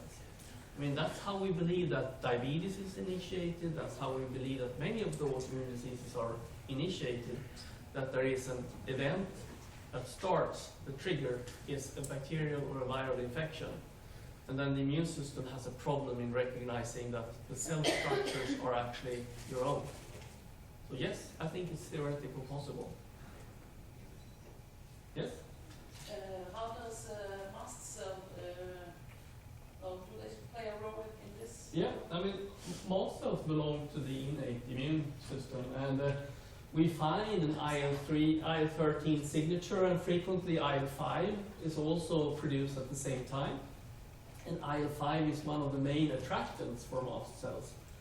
So if one looked at mast cells, which are able to produce vasoactive substances, you may find that these are actually part of the equation. They're usually very rare, so you need to look for them very carefully and stain them with C-kits in order to be able to find them. But if you look carefully, I would be surprised if they were absent. I would think you find them, especially in active nodes of Dercum's patients. Yes? Sometimes we hear that if you have Dercum's disease, you could also have, for example, lupus. Yeah. So you could have both, maybe more.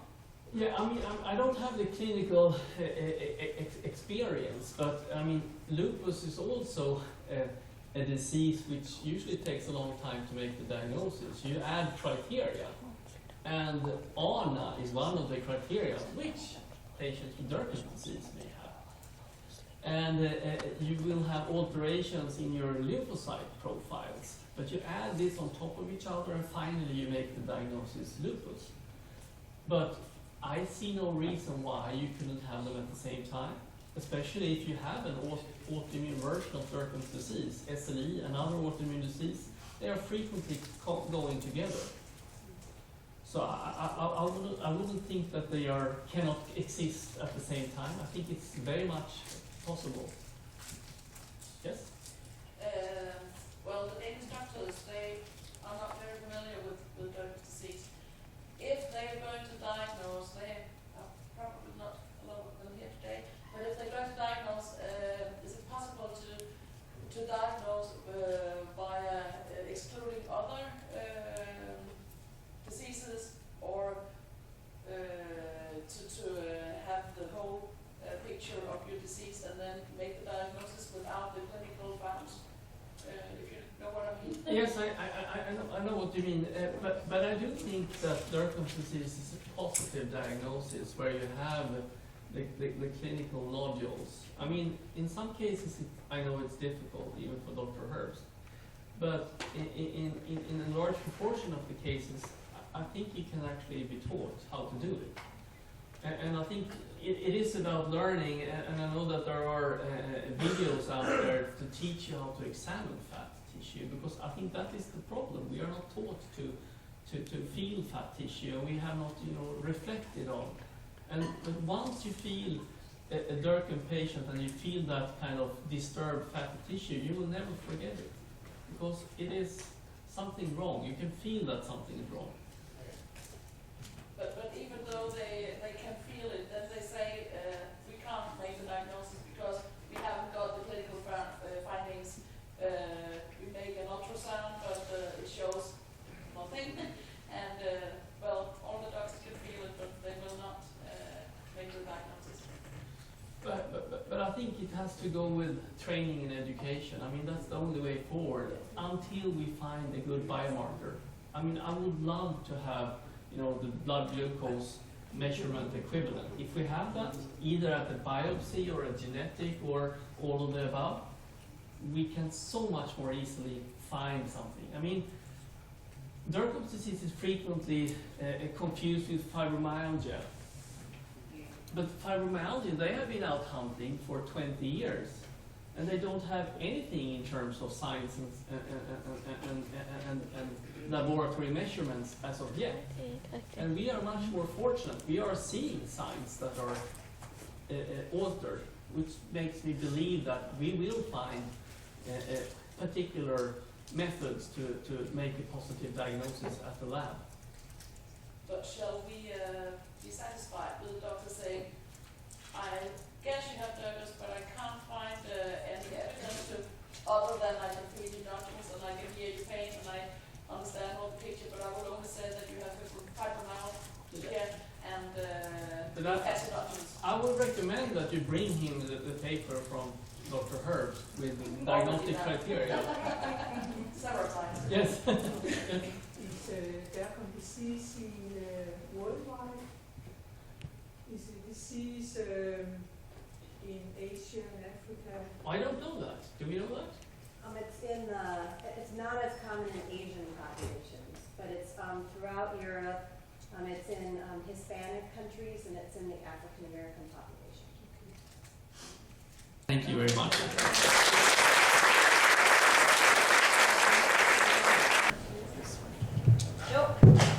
We were talking about diabetic neuropathy or just neuropathy in general. So for diabetic neuropathy, alpha-lipoic acid is not a cure, but it has shown to provide some benefit in neuropathy. And then B vitamins have also been shown to be beneficial. So it's the combination. Could you say it again, please? Alpha-lipoic acid, ALA, and B vitamins like B6, B1, B12. And there's actually a company that sells a B vitamin as a supplement. They did a little bit of research and they showed that it was helpful. But I find that the compression pump has been very helpful for neuropathy if you can handle it. And the CVAC, working on the same in the same vein, also has been shown to improve neuropathy as well. In the same street, I have a question. You were talking about arginine. Arginine, yeah. And what did you say this was doing?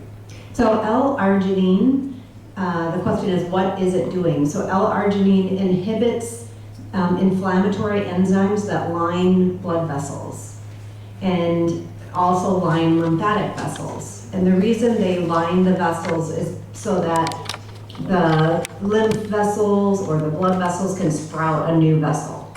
But normally they're very quiet. But when inflammation occurs in the tissue, it activates these enzymes called matrix metalloproteinases or MMPs. And when it activates it, it's like a firecracker. And it just spreads down the vessel very quickly. And over time, the vessels start to lose their basement membrane, and so they form aneurysms or they become dilated. And the arginine inhibits those enzymes so that the vessels no longer can leak, because it strengthens they're actually able to heal. And if you leave those enzymes activated for long periods of time, you get varicose veins, you get aneurysms that eventually break and leak for lymphatics, and for blood vessels, you can break open the blood vessel, forming a bruise in the tissue, even though you didn't do anything to cause the bruise. So you think lipedema patients who are bruising less if they take some arginine? The arginine, yep. And lipedema patients bruise less after manual lymphatic drainage therapy because you get rid of all the toxins and the excess fluid that's activating those enzymes. I tried once to get the vacuum machine, what do you call it, not a vacuum machine, the lymph press. But what is important is that this machine sucks. It makes an help me under pressure. But the one I got just pressed into my tissue, so it hurt. I couldn't use it. I got more pain using it than this one because it sucks But under pressure. yeah, do you mean the Lipedema caused you pain? No, that's what you say. The Sivac or the Lipedema? The Lipedema I got from Lipedema Hospital. They gave it Any sort of because, Lipedema? yeah, Was it this one? cheaper. Is it was another Lipedema? Okay. That one is better because it sucks. It doesn't press. It was another compression pump. She's talking about the first version. The first version. No, she's talking about another. She's talking about another compression pump. But it's so nice. I like that. They probably chose a different one, and they are different. The models work differently. The way they fill the air, the way the sleeves at the side. Jeg taler lige dansk, ikke? Er det ikke meget godt? Der er forskel på pumperne, og det som det går, hvor du ved. Ja, det synes jeg er vigtigt, faktisk. Det som hun siger, det er, at der er forskel på pumperne, og de føles forskelligt. Og de fylder luft forskelligvis ind i manchetterne. Så man skal ikke bare acceptere en pumpe, som ikke virker. Hvis man har prøvet en, der virker, så er det den, man skal søge om. Man får heller ikke en kørestol stillet til rådighed i en kommune, som man ikke kan sidde i. Altså man skal kunne bruge det, og det skal give en effekt, ellers giver det ingen mening. Ja, og det er i hvert fald en fejl. Ja, men lige nu er det ikke et problem, fordi det firma, som du fik leveret en pumpe fra, de forhandler det ikke længere, fordi det virkede ikke. Yeah, and you know that this Lipedema also has a CD. So if you have much pain somewhere, you can change the pressure in each chambers. There are 24 chambers, and you change the pressure. So if you cannot handle so much pressure over your stomach, but you want higher pressure down, so you can just fix it individually, which I think is very good. And all my patients get pain relief. That's so good, really, all of them. So one patient said, why can't I get one of these at home instead of all painkillers? I said, ask your doctor. Right.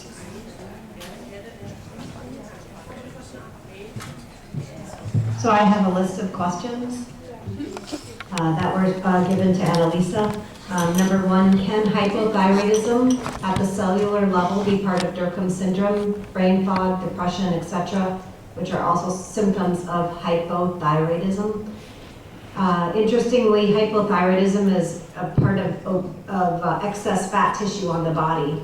So when you grow excess fat tissue on the body, the amount of inflammation in the tissue cuts off the receptors on the tissue that bind to thyroid hormone. So in essence, you become insulin or thyroid resistant, basically, kind of like insulin resistant, thyroid resistant. You can also cut off receptors and become leptin resistant. So yeah, you can have hypothyroidism induced by the inflammation in the Dercum's tissue or the lipedema tissue. Absolutely. Will prolonged untreated Cushing's syndrome be a risk factor for developing Dercum's disease? Yes, we've actually seen a number of patients with Dercum's disease who have been given too much steroid hormone, and they went on to develop Dercum's disease. And that's actually published not by me, but by other people in the literature. So there's already evidence-based data published to support that. If one has Dercum's disease, is it possible to have predominantly diffuse, non-well-defined nodes? Yes. And sometimes in Dercum's disease or lipedema, if you have excess fluid in the tissue and you try and palpate those nodes, it's very difficult because the fluid actually masks the feeling of the nodes. And also, some people have a hard time feeling the nodes. They just do. And I say, can't you feel that? I mean, I just go like this and I can feel it. And they're feeling all around and they cannot do it. So I think people need to have their fingers trained And some doctors, I train fellows, and all my fellows have to feel the tissue. And some of them just can't, they just can't find them. And others are like, oh yeah, I can feel it here and here and here. So it just clears. Never marry a man like that. Is it possible to suffer from both fibromyalgia and Dercum's disease? Yes, I have many, many patients who have both. And until we figure out what the difference is, I just let it be. I don't say, oh, you have fibromyalgia, but you really don't have that. You have Dercum's disease. Who am I to say that? So in fibromyalgia and in Dercum's disease, you have long-standing pain. And when that happens, you tend to centralize the pain. So the body then starts to experience pain even without the signal to have the pain. And that can happen in Dercum's disease just as well as fibromyalgia. And one of my goals is to go to a fibromyalgia clinic and examine 100 people and find out how many of those people have Dercum's disease. So that's waiting for us to test. That's a side study. It's going to be a side study in Team Dercum. Yeah, study. So yeah. Team Dercum is going to do that as well. No, not Team Dercum, a side study in Team Dercum, another group. Oh, great, great. Already now? No, later. Is it normal that the lymphatic system is highly reduced if you have lipedema? If so, do you have any experience with them with liposuction? Okay, so in lipedema, you have varying levels of dysfunction of the lymphatic system.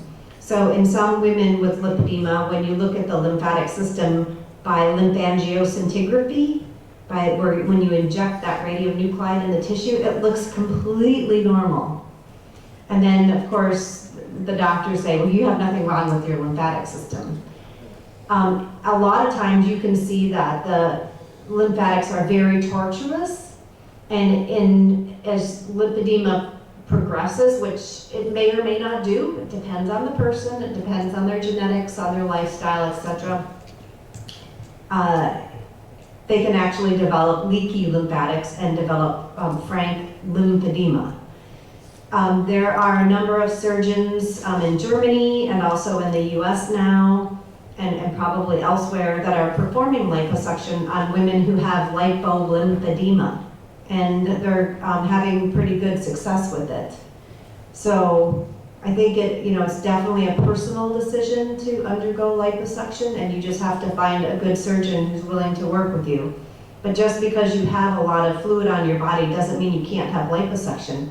But in my opinion, you should be working with a manual lymphatic drainage therapist, and you should get as dry as you possibly can so that they can take as much fat out and that they're not putting you at risk for developing worse disease, or, for example, formation of a seroma or a blood clot.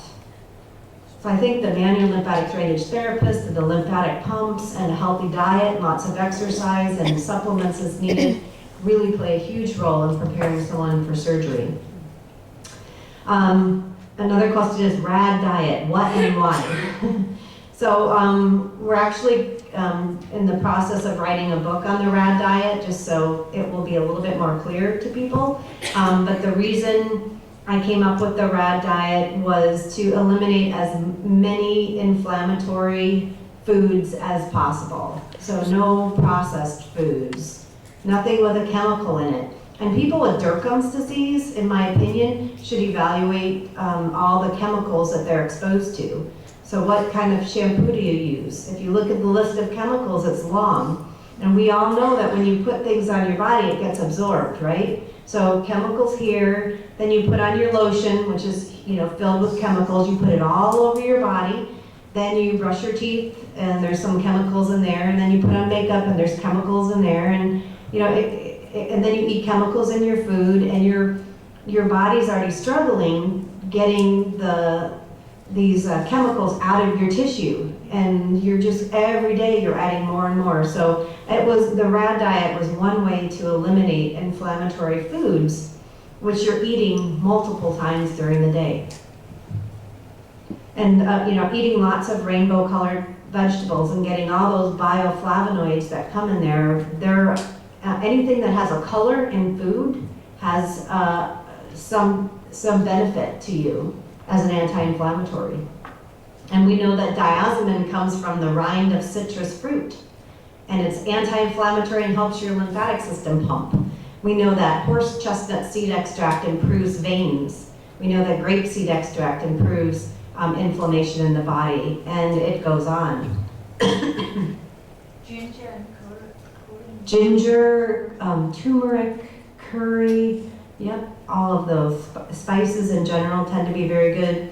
Seeds tend to be very good, and it just depends on what you can tolerate. One of my favorite nuts is the Brazil nut, because you get selenium, and selenium is known as a potent anti-inflammatory. And if you look up on PubMed and look for papers on selenium, or on selenium, you will find that there are large randomized controlled trials demonstrating that selenium improves lymphedema. And it's really impressive, but you don't hear much about it because which pharmaceutical company is making money selling selenium? None, so you don't really hear much about it. And I found that in the capsule form or in the liquid form, you can take it like that, and that's good. And if you can tolerate it, it's fantastic. But a lot of people can't tolerate it, and their stomachs hurt, so they stop taking it. So if you eat it as a Brazil nut, then you get plenty of selenium, and you get it in its natural form. And you can get a blood test for selenium, just to make sure that your levels aren't already high. Because if your levels are high because of the foods you eat, and you take more selenium, you'll be at risk for developing diabetes, especially if you're already at risk. And people with Dercum's disease are definitely at risk. So you should really get that done through your primary care provider. And then you can, if it's normal, you're good to go. If it's high, you should not eat excess Brazil nuts. And also, Brazil nuts get their selenium from the soil. So if you get it from the US, it has about 100 micrograms per nut. If you get it from the East Amazon, it's about 200 micrograms per nut. So you want to eat about 500 to 600 micrograms a day. So from the US, it's 6 nuts. From the Amazon, it's 3 nuts.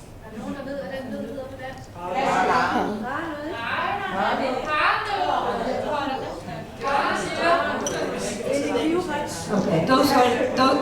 Those nuts that are left after Christmas, nobody tried them. And you can buy them. You can buy a 2-pound bag on the internet for $20 US. So it's really not too expensive. Just make sure now that you know where it comes from before you buy it, because it would be better to only eat 3 nuts a day of those lovely, delicious nuts instead of 6. They're boring. They're very boring. The earth in the Nordic countries have very little selenium. So anything that grows here has almost nothing of selenium. So half of the population has too little, and very few are normal. But And you can put like a savory coating on the Brazil nuts, like turmeric and chili, and we actually did that. You coat it with a liquid, and then you put the savory on it and bake it in the oven for a little while, and they're amazing. But just plain, they're not very delicious. But some people love them. They're very nice to cut and put on a dry pan. Uh-huh. On your breakfast. Oh, that would be perfect. Cut them and put them up. Use them for breakfast, or. Just roast a little bit. And some people make a paste. They make like a paste and they put it on things and eat it. will it be in the book? It'll be in the book with the recipes. Yeah, we're still writing it, but we're actively working on it so that we can get it out. Maybe we'll get it out before Christmas, but definitely before April. Yeah. Seaweed is also good on selenium. Oh yeah, seaweed has selenium. Excellent.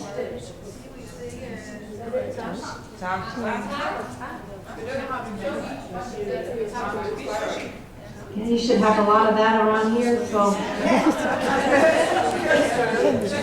Yummy. correctly that if you had too much selenium already, then you're going to make a risk to get diabetes? Yes. Okay. All right, so in Denmark, we heard that Dercum's disease is in our heads. That we got Dercum's disease because we were too fat. So we have to just lose weight and then we shall be fit for fight again. We also hear that doctors distinguish between the right Dercum's disease, whereas the diffuse type obviously is not the right one, and hence patients with that type cannot get validated. So we have the same thing in the US. I have a doctor that I work with from a different state, and he took on Dercum's disease and sees a lot of my patients. And one of my male patients with the big nodular type Dercum's disease went to see him, and he said, "You're the only one that really has Dercum's disease." And I was like, "Are you kidding me?" But anyway, Karen? Yeah. For all information, Karen got a lot of questions that we have been, several members have been asking, but the problem is that we have to be out from this auditorium at 4 o'clock. 4 o'clock. We only have it until 4 o'clock. It's 20 minutes. Yeah, we have around 20 minutes back. So we need to. So I'll answer this one, and then what would you like me to do?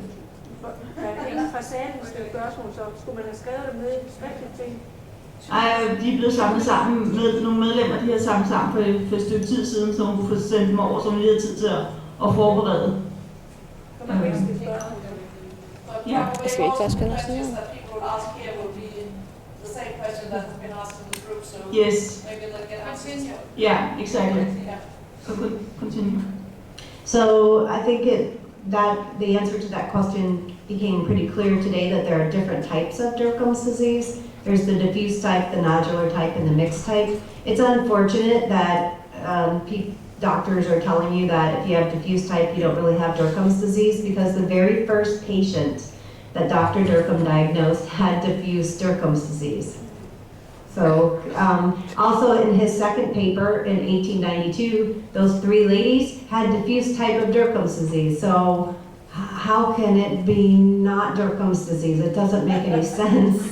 Then, you know, one of the most prominent, you know, neurosurgeons or neurologists of his time was wrong. And I'm wrong, and Sue's wrong, and Ola's wrong, and we're all wrong then. So why are we even here? I mean, it's ridiculous. It's ridiculous. Sorry about that. Can there be a link? I'm going to talk really fast. Can there be a link between foggy brain and leaky guts and Dercum's disease? Yes. I mean, Dercum's disease is a leaky disorder. Your lymphatics leak, your blood vessels leak, your immune system surrounds your gut. You can get leaky gut, yes. And until you fix your gut, you really can't fix your Dercum's disease. And how do you fix your gut? You should work with you know, your physician. You should read about how to fix your gut. You should eliminate all of your inflammatory foods that you eat. Is Dercum's disease an autoimmune disease? I think we already, you know, there's speculation that is true. How often does a patient with Dercum's disease suffer from autoimmune diseases? It's pretty common. It's about 20% of people that we looked at, and you can see that in the publication, my publication from 2007. What kind of autoimmune diseases go hand in hand with Dercum's disease? Hypothyroidism is number 1. Does Dercum's disease affect the mast cells? That's a really great question, and I think that many patients with Dercum's disease have mast cell activation disorder, and that means that the mast cells are super excitable.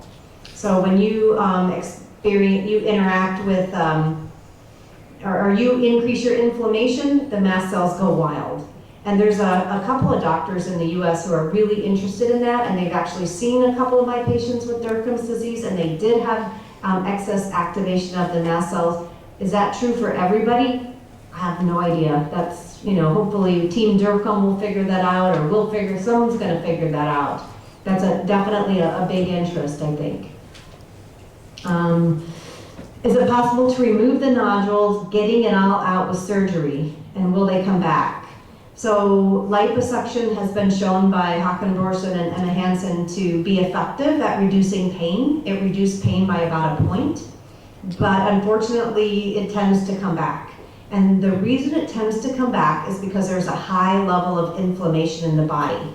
If you can get your inflammation down, your liposuction would be much more successful. If you have high amount of inflammation, it's just going to drive the reformation of the fat tissue. So, for example, if you look at someone who has lipedema and low level of inflammation, they're going to do much better with surgery than someone with Dercum's disease who kind of looks similar, but has a high level of inflammation, unfortunately. Is surgery advisable or does it make matters worse? That's really a personal opinion. There are some people that I've met and they say, I want to have surgery. I don't care if it only lasts for a year. I want a year with a lower level of pain. And I think that's a personal choice and that's okay. How does liposuction affect the disease? If you do not work with a manual lymph drainage therapist and you do not get your body in the best shape ever before that surgery, it can actually make you worse. So I think you really, you have to do the best you possibly can. Work with someone like Sue or work with these therapists here and see if you can't make your body flow better and feel better. And if you feel better, then you could go for the surgery. I've actually done twice the lipo, and I work with Kirsten to have the manual drainage, and I also do a lot of training, hard physical training, and I've never felt better in my life. And also lost a lot of weight before the lipo, of course also after. There you go. So, And you wear compression stockings. Yeah. So she was saying that she's actually undergone liposuction twice. She trained, she wears a compression, she worked with therapists before, and she's never felt better in her life. So, I mean, debulking the fat tissue in Dercum's disease should help. I mean, theoretically, you're getting rid of diseased fat tissue, right? So it makes sense that it would help. But if you have lots of leaky blood vessels and lots of inflammation in your tissue, and somebody goes in there and starts creating more inflammation, things could actually get much worse. And I've seen that happen. Is it normal to get lots of petechiae when having Dercum's disease? Yes. Those are the enlarged little blood vessels. And is it normal to feel when they occur? Yeah, and like if you break open a little blood vessel and it forms a little tiny bruise, you can feel that, right? So I guess that's normal. Can the fatty nodules vary in size and pain from day to day? Yes, because the nodules aren't just little fat blobs. They are full of blood vessels and they're full of lymphatics. And if you have an increase in the amount of fluid in your body, then your nodule could be larger. And Dr. Dercum, if you look at his first paper from 1888, they actually watched that woman in the hospital for months at a time, and they actually could watch the nodules change in size in real time. And pain can move around on the body. Why? Because you can get more swelling and inflammation in one area on one day and another area on another day. And that's hard for doctors to understand. That's very hard. So be careful with that information.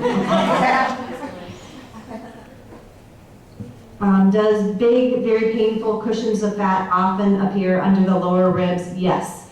And there's a fibrous band under the ribs here. So if you put fluid in there, like if I inject fluid into,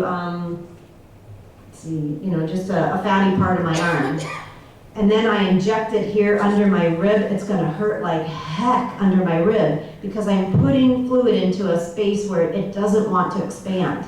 If I put it into my fat tissue, it's not quite as bad. So when you get swelling under here and you get lipomas under the ribs, it's in a space that doesn't have much room for it, and gosh darn it, that hurts a lot. And there's a lot of vessels running under the ribs and a lot of lymphatics running under the ribs. So this is a place where those little nodules like to grow because Dercum's is a vascular disease, so it's going to grow where those vessels are located. Is it possible to do surgery at that area, or is it that very risky when you're overweight? Under the ribs? Under the ribs, yes. Not necessarily for liposuction. As long as there's fat tissue under the ribs, it would be okay to do surgery to do the liposuction there, because you're gonna go around the vessels. Okay, but not just to remove nodules. No, you could actually cut into that area and remove nodules as well. Okay. But you definitely need to make sure that area is as healthy as it can be before you do that. You know, use Sue's techniques for lymph drainage. Do you mean water assisted? Yeah, water assisted or local tumescent. Okay. Yeah, not the dry liposuction. The dry liposuction that Håkan Dorsen does is, you know, with due respect to him, is not my favorite liposuction procedure for Dercum's disease or lipedema, because that to me is an amazing procedure for lymphedema, because your lymphatics are already non-functional, and it's just a lot riskier to do that. You are definitely in compression for the rest of your life after that surgery, and he tells you that. He tells you that. Whereas with water jet assisted and local tumescent, it's a much more gentler procedure. He also operates, help other clinics to operate lipedema, not Dercum, but only those who have a BMI 27 maximum. And that includes the lipedema, because he doesn't want to risk anything, he wants to have good results. What is that procedure called? Sorry? What is it called? Dry The dry liposuction. method, the dry liposuction. He doesn't use there is another method called water assisted method that you flow in lots of water with high speed pressure, and it contains medicine that make you not to bleed so much, and also little anesthesia in the, and it separates the fat cells from each other, so it's easier to take them out. And that is a method used at clinics who want to save the fat cells and put them in somewhere else, your cheeks or your butt. So, yeah. So it's milder, but not for lymphedema who has such a thick tissue.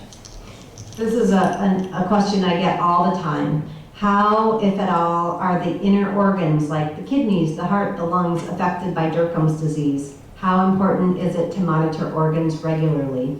So I think you saw in the MRI that there were lipomas in the liver, and you can get lipomas in the liver with just plain old obesity. So lipomas in the liver are not specific for Dercum's disease, and that's not a lipoma that formed there, that's just an accumulation of fat. I've seen a lipoma on the uterus in a patient with Dercum's disease, and let's see, and I think that's about it. And people tell me I have lipomas in my lungs, and I've seen it on the Dercum's site. And I wrote to that woman and I said, you don't have lipomas in your lungs, you have granulomas. And granulomas you can get from exposure to an infectious organism, like a fungus. And it's just a little group of cells, it's not a lipoma. And I have granulomas, my mom has granulomas, and most people have some granulomas. They're not lipomas. So I haven't really seen anybody document to me that they have a lipoma in the lung. Never seen it. Never seen it. In the brain, never seen it. Now, does that mean that you can't get lipomas in the lung? No, there's some rare conditions where they get a lipomatosis in the lung, and there are some rare conditions where you get lipomas in the brain, but not in Dercum's disease, to my knowledge. In your paper, the rare and post disorders, you write about gastroesophageal reflux in Dercum's. Uh-huh. Yeah, what's the explanation for that? You mean just heartburn? Yes. Yeah, why people get heartburn? Yes, in combination with Dercum's. Yeah, it's probably heartburn in combination with Dercum's disease is a sign that there's a problem with the gut. So there's inflammation in the gut. And we know that the bacteria in our gut help determine our metabolism. So if your gut is inflamed, your bacteria probably are not in the best state. And inflammation in the stomach is gastritis. A lot of people with Dercum's disease get a gastritis. A lot of them get colitis, diarrhea, the whole 9 yards. So I don't know exactly why, but I think it's part of this whole constellation of inflammation and leaky everything.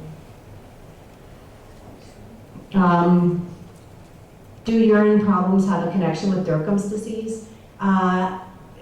Like the interstitial cystitis kind of picture is, I've had a couple of patients with Dercum's disease who have that. I've also had a number of patients with Dercum's disease who have chronic hematuria, so little red blood cells in their urine, which makes perfect sense to me because Dercum's disease is a vascular disorder. And one of my patients, they went up there with a camera and they took a look, and her vessels were enlarged. So they were dilated and probably leaky. And nothing ever happened. No, no major problems happened with her. But if you do have blood in your urine, I would say you need to have somebody take a look up there and look at your bladder. How about medical cannabis? Does this have a positive effect on Dercum's disease? So we, in many states in the United States, cannabis is now legal. Not for, it's legal for recreational use in Colorado. So if you want a vacation, that would be a good state to go. But like in Arizona, you need a prescription from a doctor to use it. So it's only for people who have been medically approved to use it. Same with California and other states. And my patients with Dercum's disease really like the medical cannabis. And I have one woman who has the nodular type of Dercum's disease along with hypermobility. And we think hypermobility definitely changes your presentation of your disease. So if you have hypermobility, your Dercum's disease is worse or your lipedema is worse. So I examined her and she had these big, large lumps on both sides of the spine, and it was bad. And then she came back and she said, I've been using cannabis oil and my husband rubs it all over my back. And I felt her back and she no longer had lipomas on her back. So then the appointment was over and I was sitting awake at night like, are you kidding me? Maybe I didn't feel it right. So she came back again and I said, I really got to feel your back. And I'm like, I'm sure they're still there. I just, didn't feel them right, and they were gone.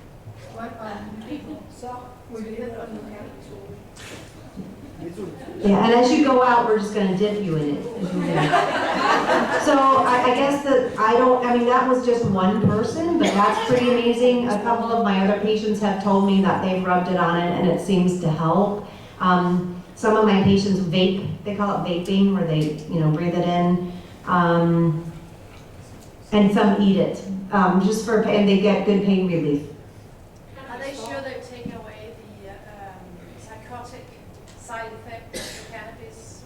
So that's the question that's why this woman was rubbing it on as oil because she didn't like the change in mentation. So there's different compounds in the cannabis, and one of them is called CBD, and you can get CBD oil or tablets, and it doesn't change the way you think. And most of my patients prefer the CBD because they already have problems with thinking, and you add in, the THC from cannabis, and they're not out to get high.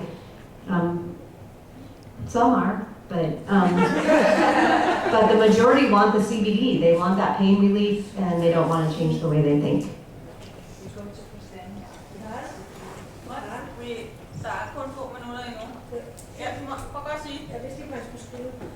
About training, you haven't said so much about it. And I met some Dercum in Flensburg, that's in Germany. And we have also heard about this machine that is like being on the moon. It's to train in water. It's good, we heard, for lipedema.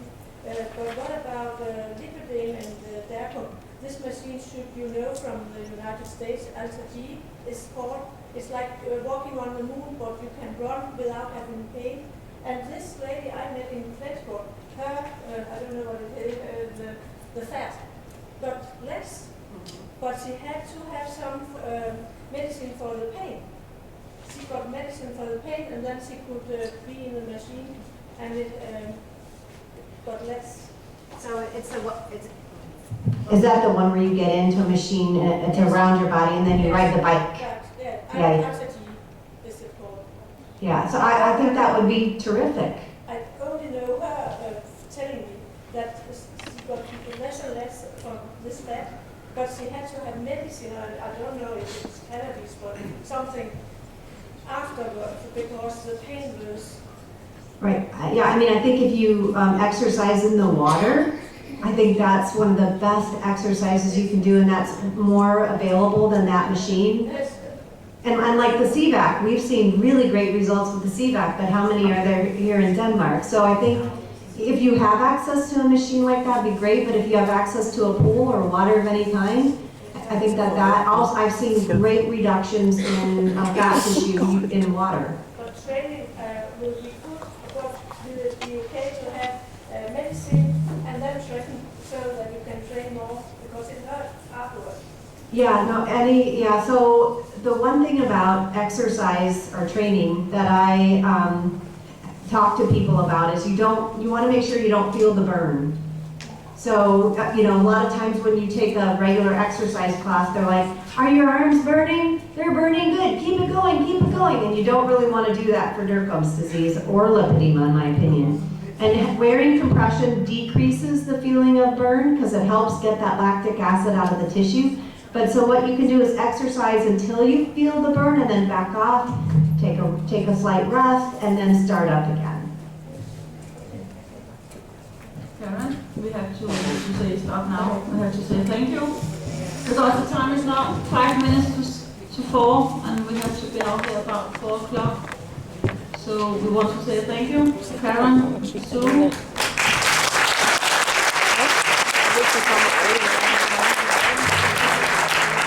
Og hvis der er nogen, der måske lige har lyst til at komme ned og se lidt nærmere hernede, mens vi sådan lige går og pakker lidt sammen, så vil jeg sige, så er de